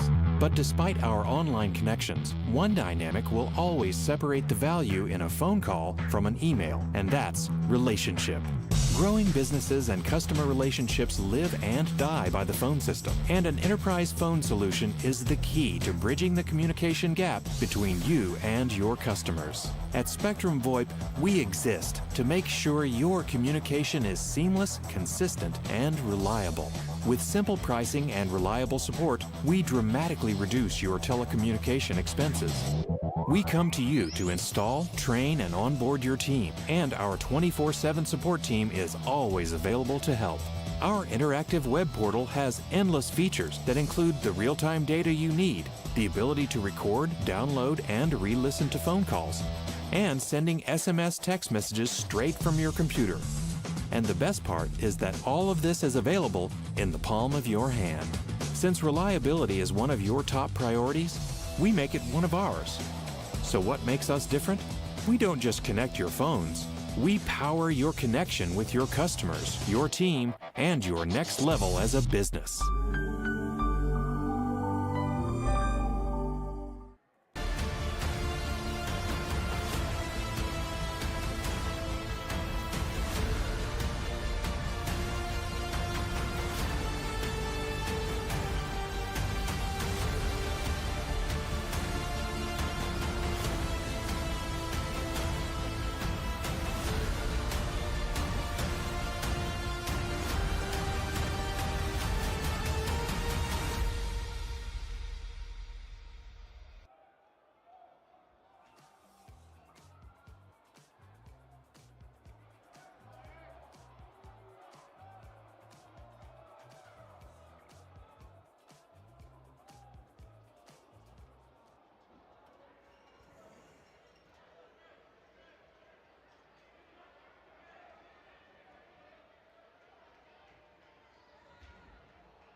Looks great. Oh. When termites show up, so do we. Terminix it.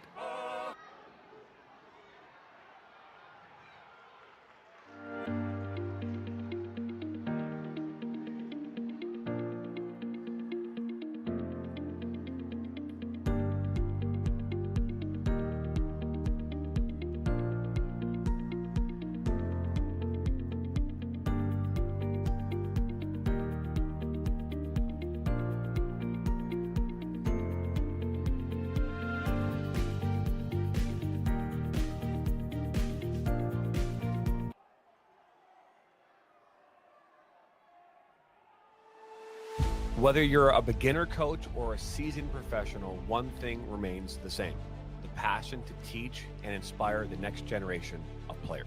Now imagine a place where you could share your coaching knowledge, connect with others, and create a lasting impact. Welcome to the ultimate coaching community, where coaches from all levels can create and share their own courses. Whether you have years of experience or you're just getting started, this is your chance to make your voice heard. Create your own personalized courses, share drills, strategies, and tips, and watch as your knowledge reaches coaches from all corners of the soccer world. With a platform designed for sharing, learning, and growing, you're not just teaching the game, you're creating a community of like-minded coaches all striving to be the best they can be. Together, we'll elevate the game and support one another to be better, stronger coaches.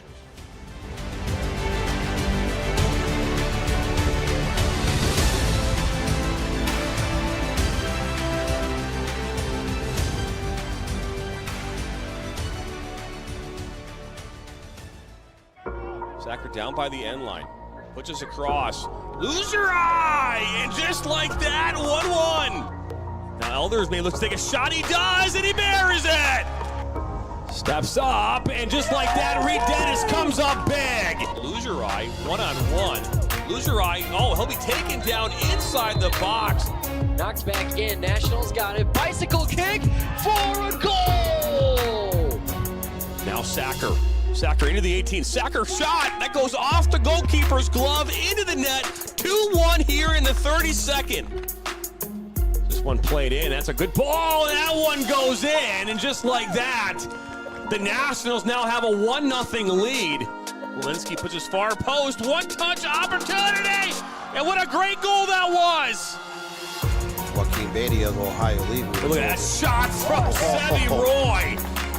My goodness, Sevy Roy with a left-footed banger.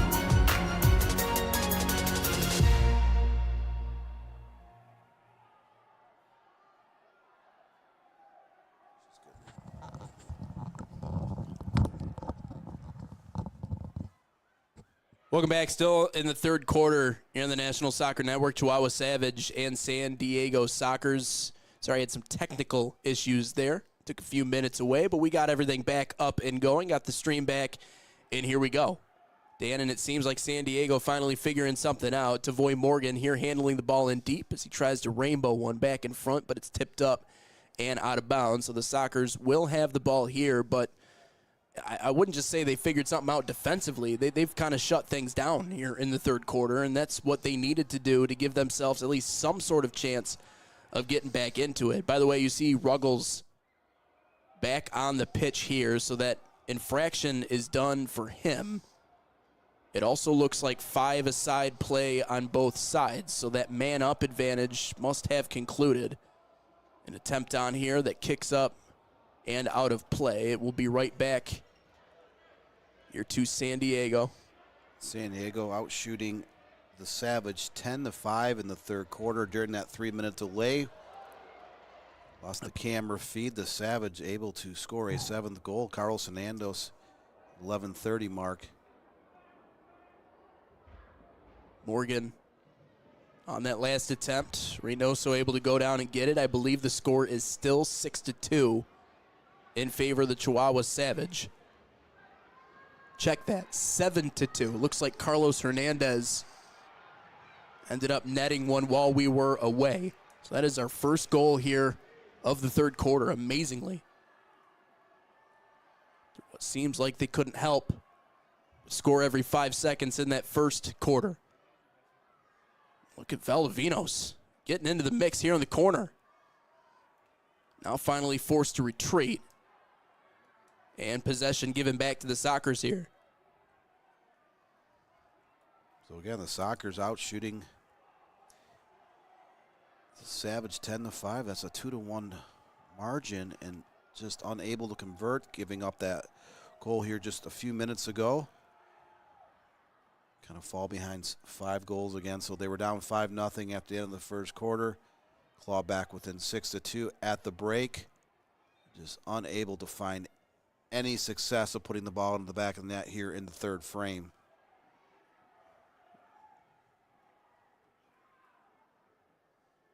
We saw Ruggles try to play that one off the wall. Almost gave a fan a haircut, and here comes Chihuahua.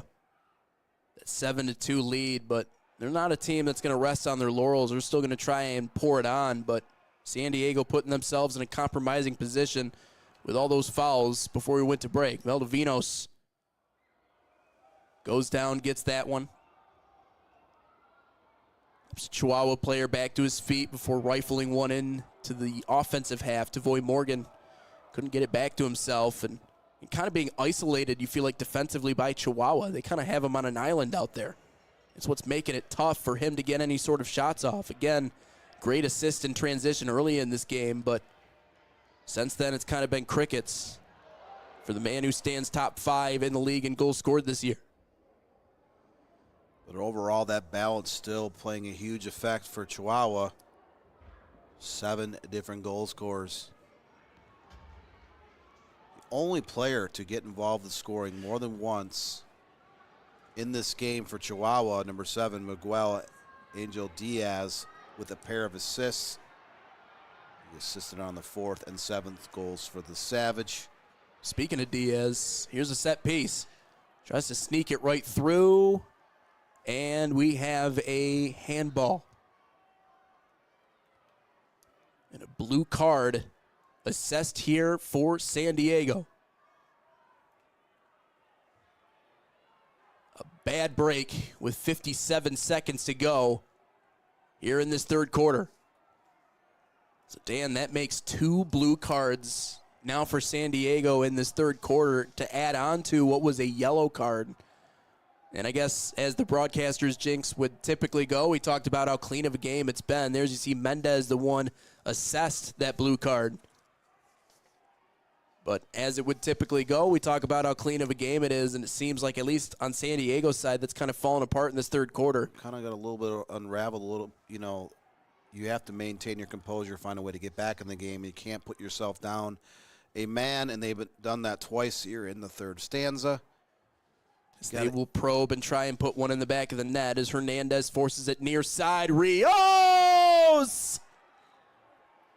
You knew he was going to break through at some point.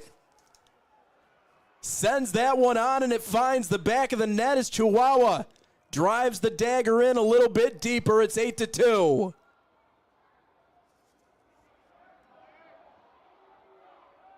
All set up by the kid himself, Jorge Rios. I believe that one is actually Gilberto Lopez, who ends up getting credited with that goal. But even Gilberto Lopez kind of threw his hands up by his side and said, "Are you kidding me with this kid?" Rios to Gilberto Lopez. It's 8-2 in favor of Chihuahua. Ball kind of rooms right out to about the 6-inch line. Savage able to pounce on that loose ball. Now they're up 6 goals, largest lead of the game, 8-2 late in the third period. Yeah, and I guess the important thing to keep in mind, too, is another power play Chihuahua's able to take advantage of. It's now 2 of them in this game that they've scored on, and they might have numbers here. Instead, a strong play in defensive transition, that time for the Sockers. Now with 10 seconds left to go in this third quarter, maybe just one more on. They'll try it.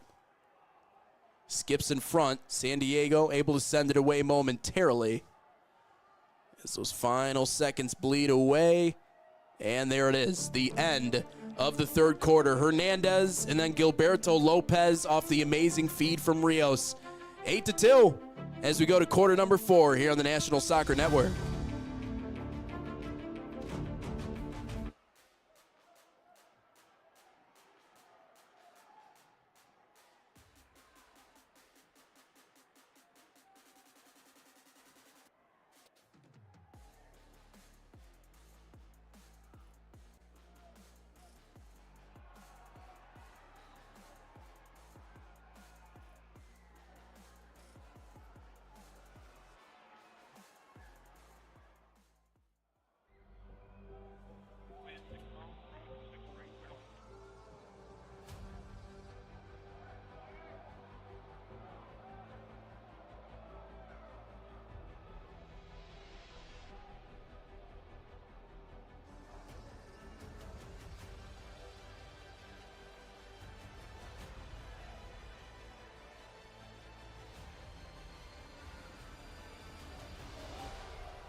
Indoor soccer fans, it's time to unleash a giant leap for fandom.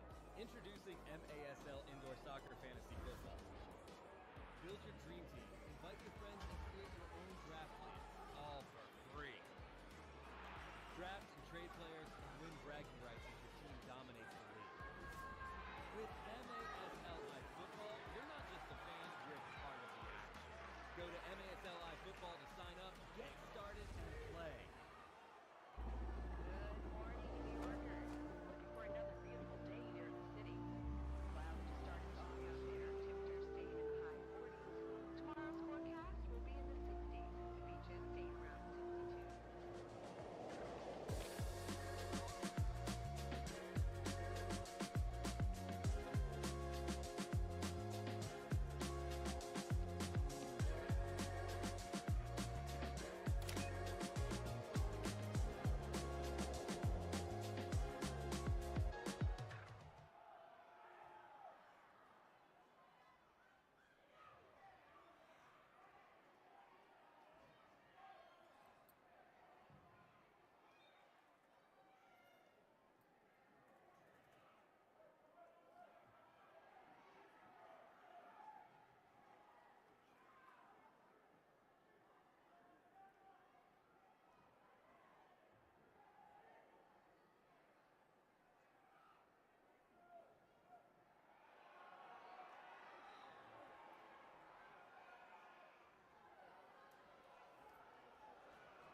We'll get the latest news on the MASL and your favorite teams by following MASL Soccer on Facebook and Instagram and MASL Arena on Twitter.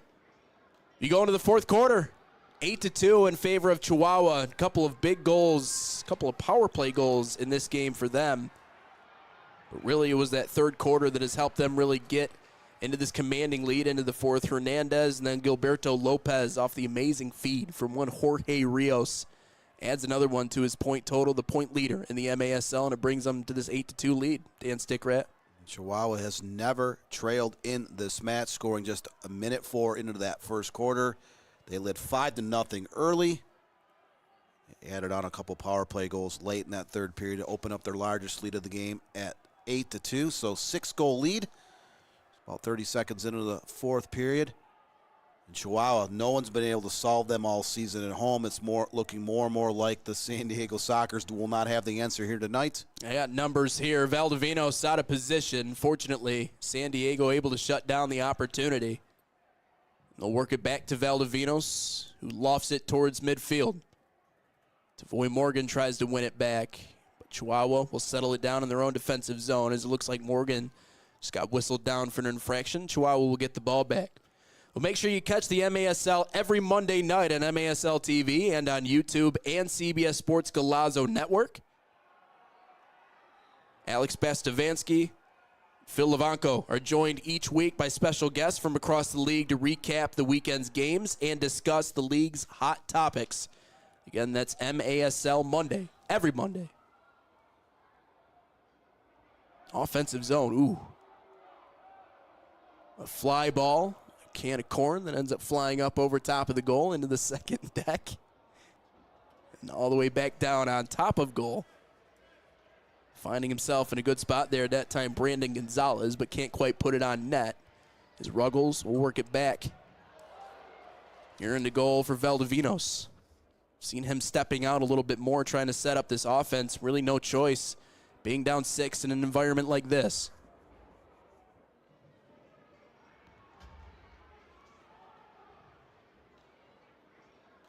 13:29 to play. Inside of beautiful Corner Sport Arena. It is a cornerstone of this society in Chihuahua. At least for me, consuming these games all year long, I've seen what the turnout looks like. Ruggles has to be careful here. Already got assessed 1 yellow, that time trying to direct traffic and getting everybody to clear out. So Savage up 6 goals. They can just kind of sit back, play solid defense, try to control possession when they can, eat some clock off, because the more that time ticks, the harder it's going to be for San Diego to try to find a way to score 6 goals and level this game up. It has been an unsolved mystery this season about someone trying to find a way to beat the Savage. Christian Quintana got the most of Puentes that time, went straight through his back. And one's got to wonder if that will result in another card. Puentes more frustrated than anything, clearly not hurt here. So he'll get back to his feet. Puentes having a great season in his own right. Top 7 in 5 different categories this season. Number 2 in total assists with 19. Tied for second with 3 power play goals. There's another look at it, by the way, from Quintana. Just goes straight through his back, and now he'll sit in the sin bin. Another man-up advantage here for the Savage. He just kind of pigeonholes them. It really puts them in a tough spot. Now they just have to play defensive ball and hope. Rios with his purple cleats, or purple shoes, I guess. Rifled on, and they score! Castaneda bangs it home. It's 9-2 Chihuahua. That's the first player for the Savage to score twice in this game. Here's another look at it. Why set up anybody else? Just take it yourself. I don't think that has to do with the dimensions of the stadium. That was just a fastball from Castaneda. Buries in the back of the net. Yeah, Castaneda took one touch, uncorks a laser, just an absolute banger, rifled through traffic inside that far post. That shot had a ton of pace on it. And now the Savage are up 7 goals here in the 4th quarter. Just a great effort by Castaneda, kind of help put this game away.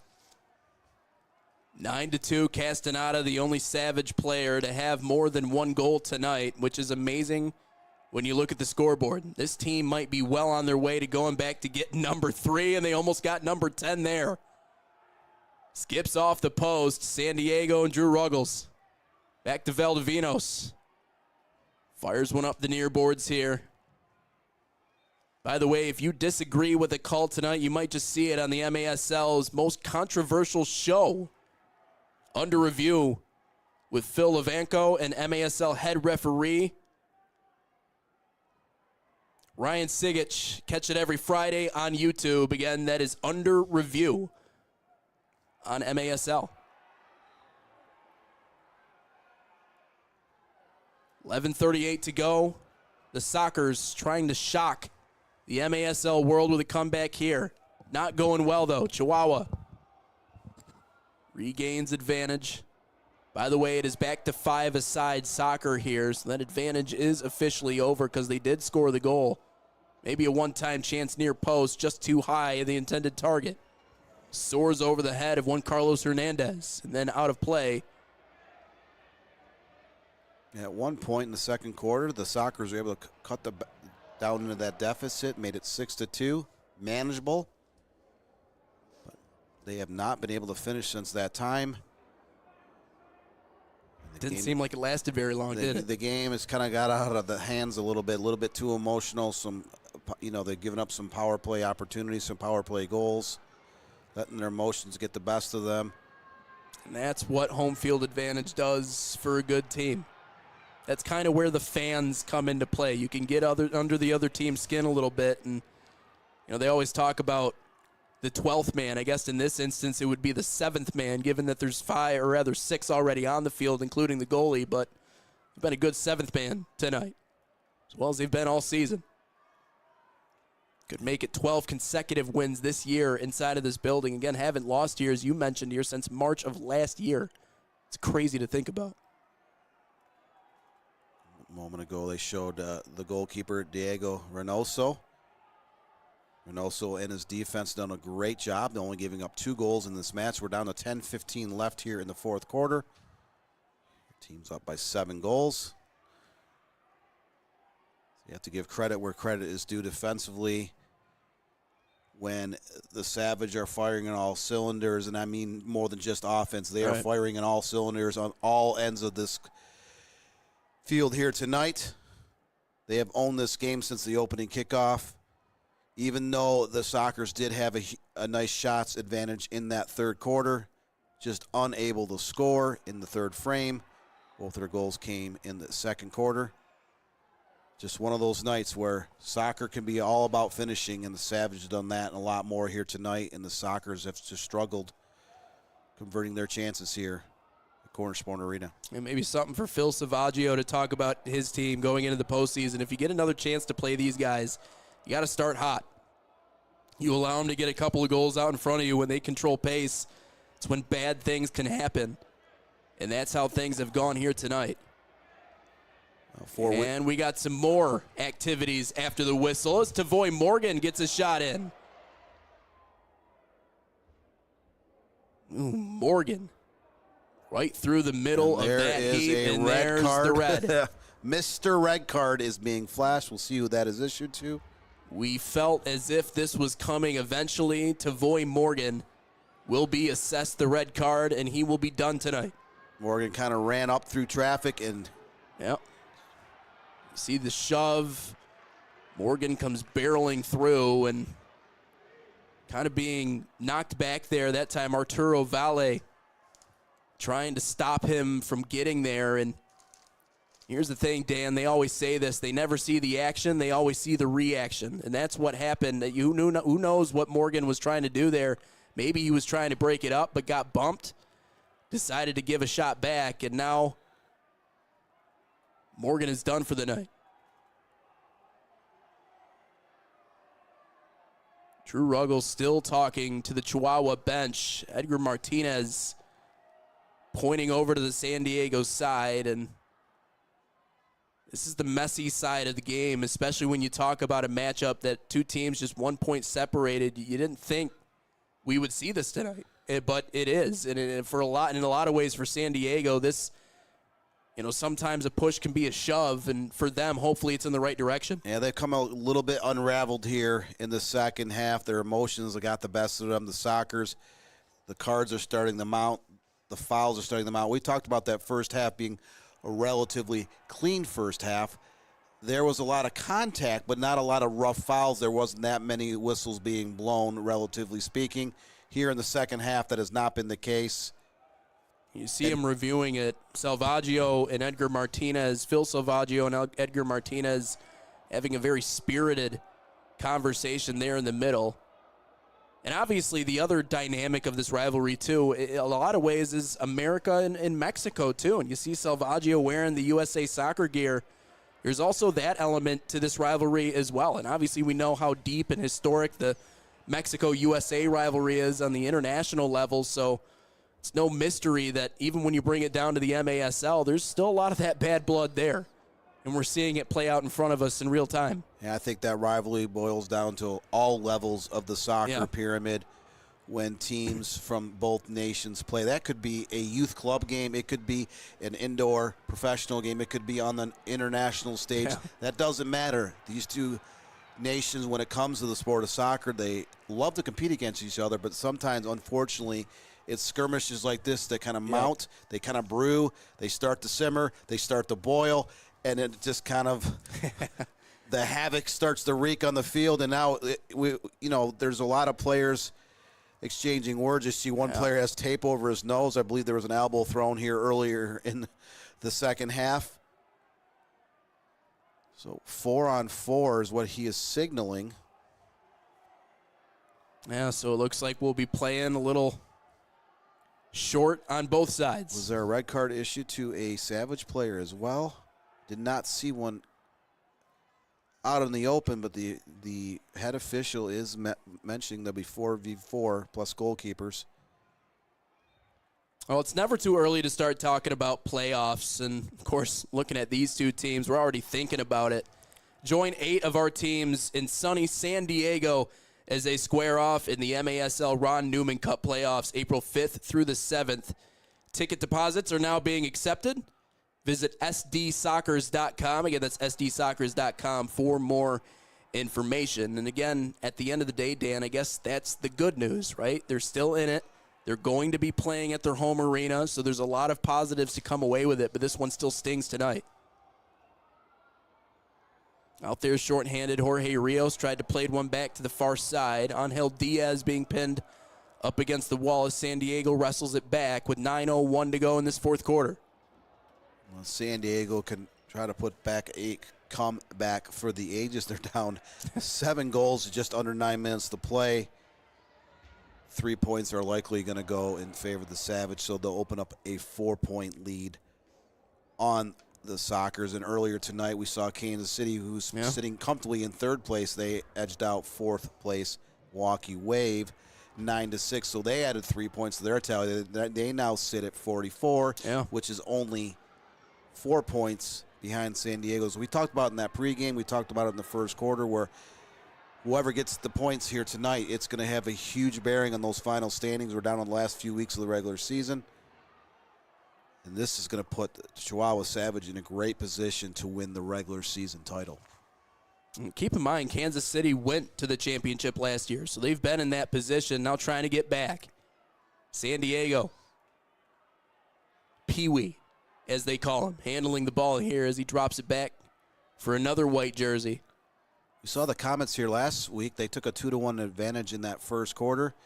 Savage ties it up late in that frame at 2 apiece, and then they scored the first 4 goals of the second stanza.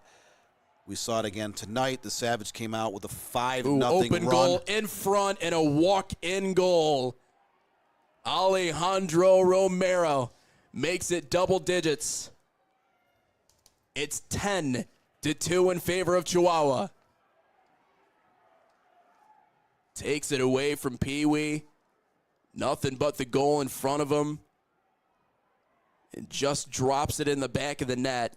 And it's been that kind of night tonight for the San Diego Sockers.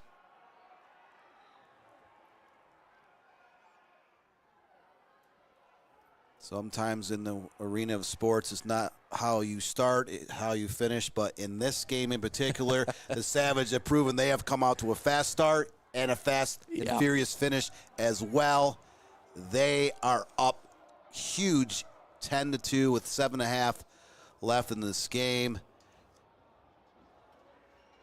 Yeah, and what's, again, another goal scored and another goal scorer in this game for Chihuahua. Again, we talked about the 10 goals. Gilberto Lopez, the only one with multiple goals tonight.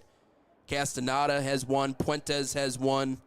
Benalver has one. Angel Diaz, Escalante, and then Alejandro Romero also adding one. So actually 2 multiple goal scorers. Gilberto Lopez has 2, and then Castaneda also has 2. But outside of that, you add another one on that last one of Alejandro Romero. And again, we talked about the scouting nightmare that can be for teams that you're playing. How do you game plan for a team that has as many options as they do? And clearly something that Phil Salvaggio in San Diego has to figure out here down the stretch. I talked about it last week. I talked about it in the pregame about the depth of the Chihuahua Savage. Talked about how they can come at waves. They play a lot of players. And you look at their stat sheet for the entire season, there is a ton of players who have picked up multiple goals, multiple assists. We've seen that balance and that depth here tonight. It's been on full display. Another takeaway. Do they have 11? Carlos Hernandez handles it in the corner as he tries to reverse order to the opposite end.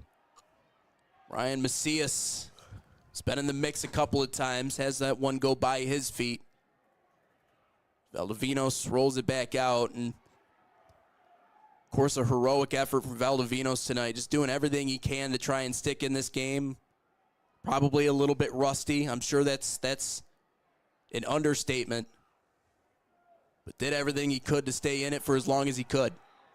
Just inside of 7 minutes now, 6:50 to go. Stan was talking about a little bit earlier, Kansas City snapping that 3-game losing streak. So they're back in the win column, probably feeling good about that. Again, a team that has been to the championship, fell to this Chihuahua team just a season ago, and the Savage kind of smelling history. Again, a team that joined the MASL in 2021, and now they could make it 3 straight if they can finish it out in the Ron Newman Cup. Leo.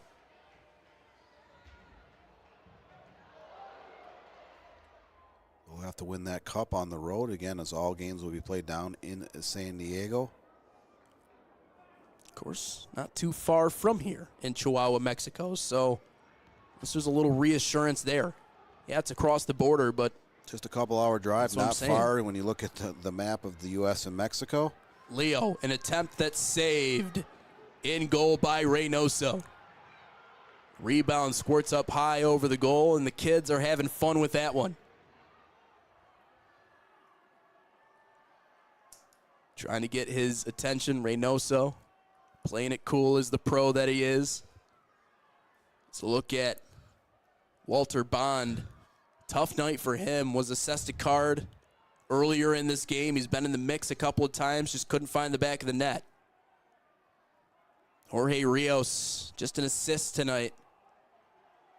10 goals, not a single one of them coming from the leading goal scorer in the league. That is a scary prospect.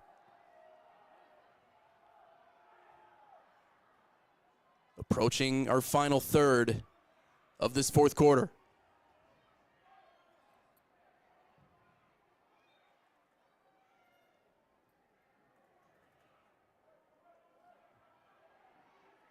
Gonzalez. Little heel touch.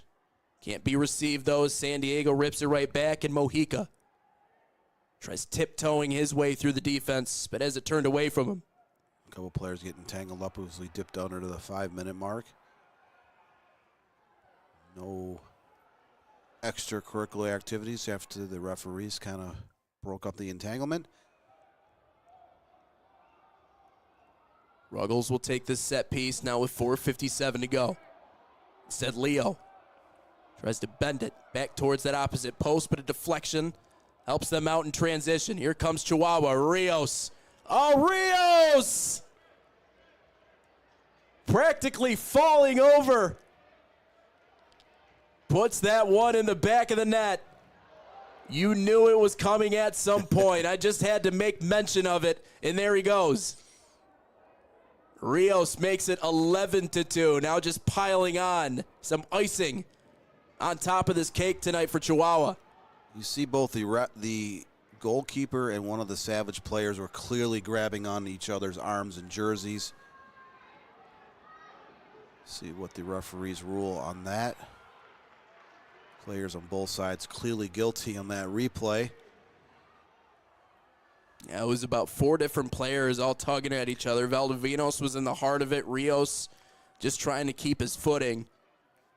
Got enough on it to put it in the back of the net. And again, this game is pretty much salted away with 4:45 to go. I mean, we've seen crazy things happen, but I guess the other part of it too is you can't sleep on the individual stats because those matter a lot, and especially for someone like Rios and trying to finish the season atop the standings in the area of goals scored and in the area of points. Stuff like this matters, so that's why they're trying to get this sorted out, despite the fact it is nearly a double-digit lead with 4:45 to play. And they're going to wave it off. So check that. Rios does not get the goal. They're going to call this one off, and so it'll go back to just a 10-2 lead here for Chihuahua and a set piece for San Diego in their own zone. We clearly did see Rios was guilty of tugging a jersey, but players on both sides were also guilty on the exact same He play. Doesn't get the superstar treatment. But Is that the what you're referee saying? said that, yeah, apparently not on that play. It's a good referee right there. Calling it how he sees it. But at the end of the day, that's not really going to matter as the Savage are up 8 goals inside 4:30 in this game. They are going to walk away with 3 more points to open up a 4-point lead in those standings with just a couple weeks left in regular season. Ooh, Reynoso just got a fingertip on that one. perfect timing on that too, Dan. Reynoso hasn't had to make a ton of saves in this match, but when his number's called, he's made several clutch saves, and now we have some more shoving going on from both teams. And another blue card. This looks like this one is assessed to Lopez. Yeah, not sure it matters as much at this point, but they will play down a man with 4:04 to go, and there's no mercy rule in the MASL. I mean, we've seen games go all the way up to 17 goals, sometimes over 20 in certain instances. So this is where maybe being a referee in this spot can be kind of tough. It's not like we are watching a young youth game for the U8 division. This is professional indoor soccer. There is no mercy rule, as you have mentioned.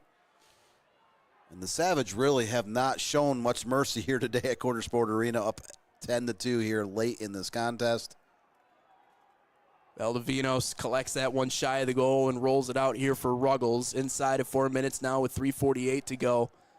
And Chihuahua down a man. Maybe an opportunity for San Diego's just to try to get some semblance of maybe a smile on their face heading away from the building if they can find a way to net one with 3:40 to go. Temperatures have been boiling here in the third and fourth quarters, Yeah. and if with both sides, you do not want to suffer a huge injury down the stretch. This game is essentially over. The clock says 3:34 left. The final score is not going to matter because the Savage are going to get the 3 points. And they might get another one, and they do. Chihuahua nets their 11th, and it's down a man. A shorthanded goal for the Savage. So an 11-2 lead for the Chihuahua Savage. And if that's not an embodiment, Dan, of the way that this game has gone here tonight, I'm not sure what is. Down a man, they're still able to score. And they make it 11-2. And, you know, it's interesting you were talking about, JT and I actually mentioned that this morning talking about it. You know, how much of an emphasis on keeping guys healthy was there going to be in a game like tonight? Because you think about it in the long run, yes, seeding matters, but you also want to keep guys healthy.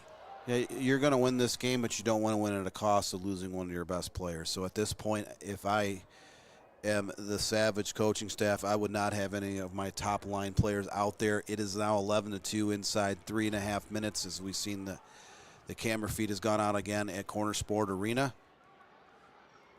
Yeah, so dealing with some technical issues here. We'll try to get that camera feedback as soon as we can. But I'm sure we could safely tell you maybe how this one will end up going. 11-2 Chihuahua.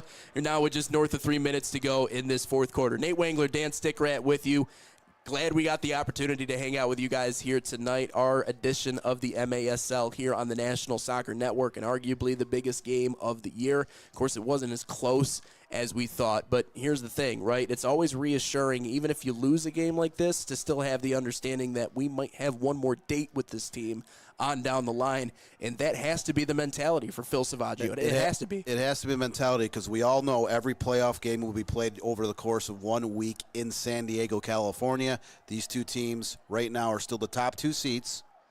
There's a 4-point gap now between them as this game is essentially over inside the last 3 minutes. But the games will be played on the road for the Chihuahua Savage. They'll have to go down to San Diego, a place where they lost a game early this season. The 8 teams that make the postseason will all play their games down there at the same arena, kind of like an extravaganza of games over a few days. So the Savage are vulnerable on the road. They're going to move to 18-4-0 on the season, but those 4 losses have all been on the road. And we'll see if, here in Chihuahua, Mexico, they're 12-0 on the season. You've seen the numbers they've been able to put up. Up 11-2 late here tonight. But teams have found a way to slow that offense down when Chihuahua's been on the road. Even San Diego defeated Chihuahua 5-2 here back in January in a huge match as well. So we'll see in the postseason how the Savage kind of navigate things on the road. They're going to have to win a few games over the course of that week. They have the offensive capabilities to score and hurry. In this game, they scored the first 5 goals. They're on a 5-0 run here late in this match as well.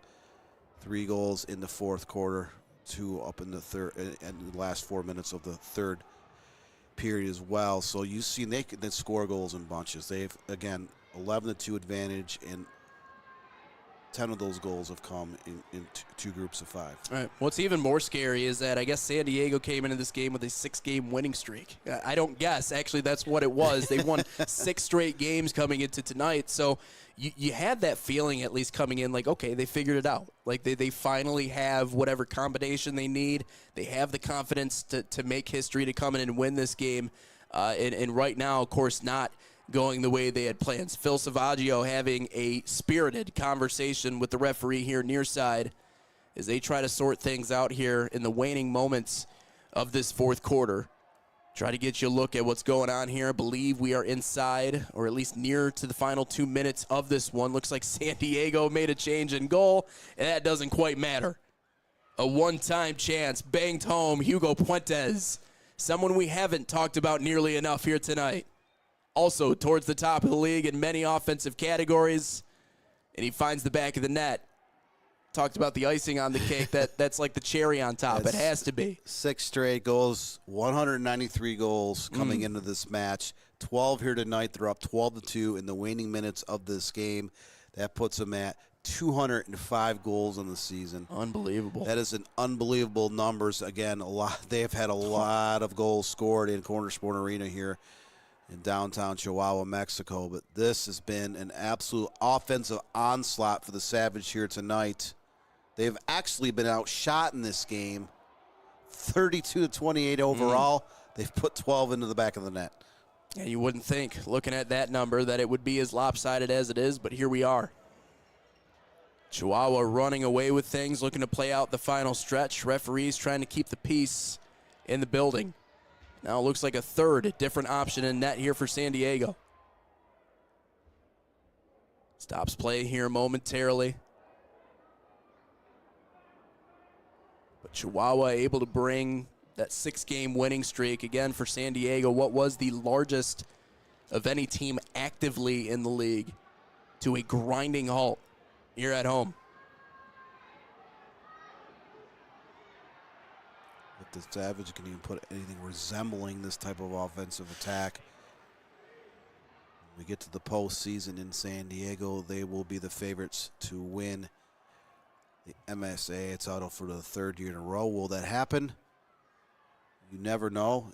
Anything we could talk about postseason in sports, you could always sometimes expect the unexpected, but when you look at the numbers, the sheer numbers about what this team has been able to do this season, especially at home here at the Corner Sport Arena, they are a team to be reckoned with. They won the last 2 MASL titles.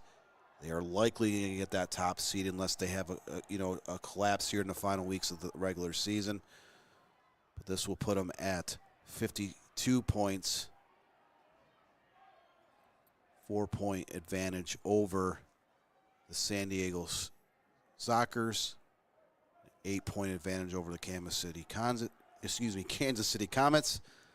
And now the question becomes who takes that second seed, because now Kansas City's right in there, and obviously they're right up next. They're the only team that's in front of them, San Diego. 4 points behind San Diego, so it is possible that if San Diego has a couple more losses down the stretch here and the Comets catch fire, they might be able to squeak into that number 2 position in the standings and get that number 2 seed.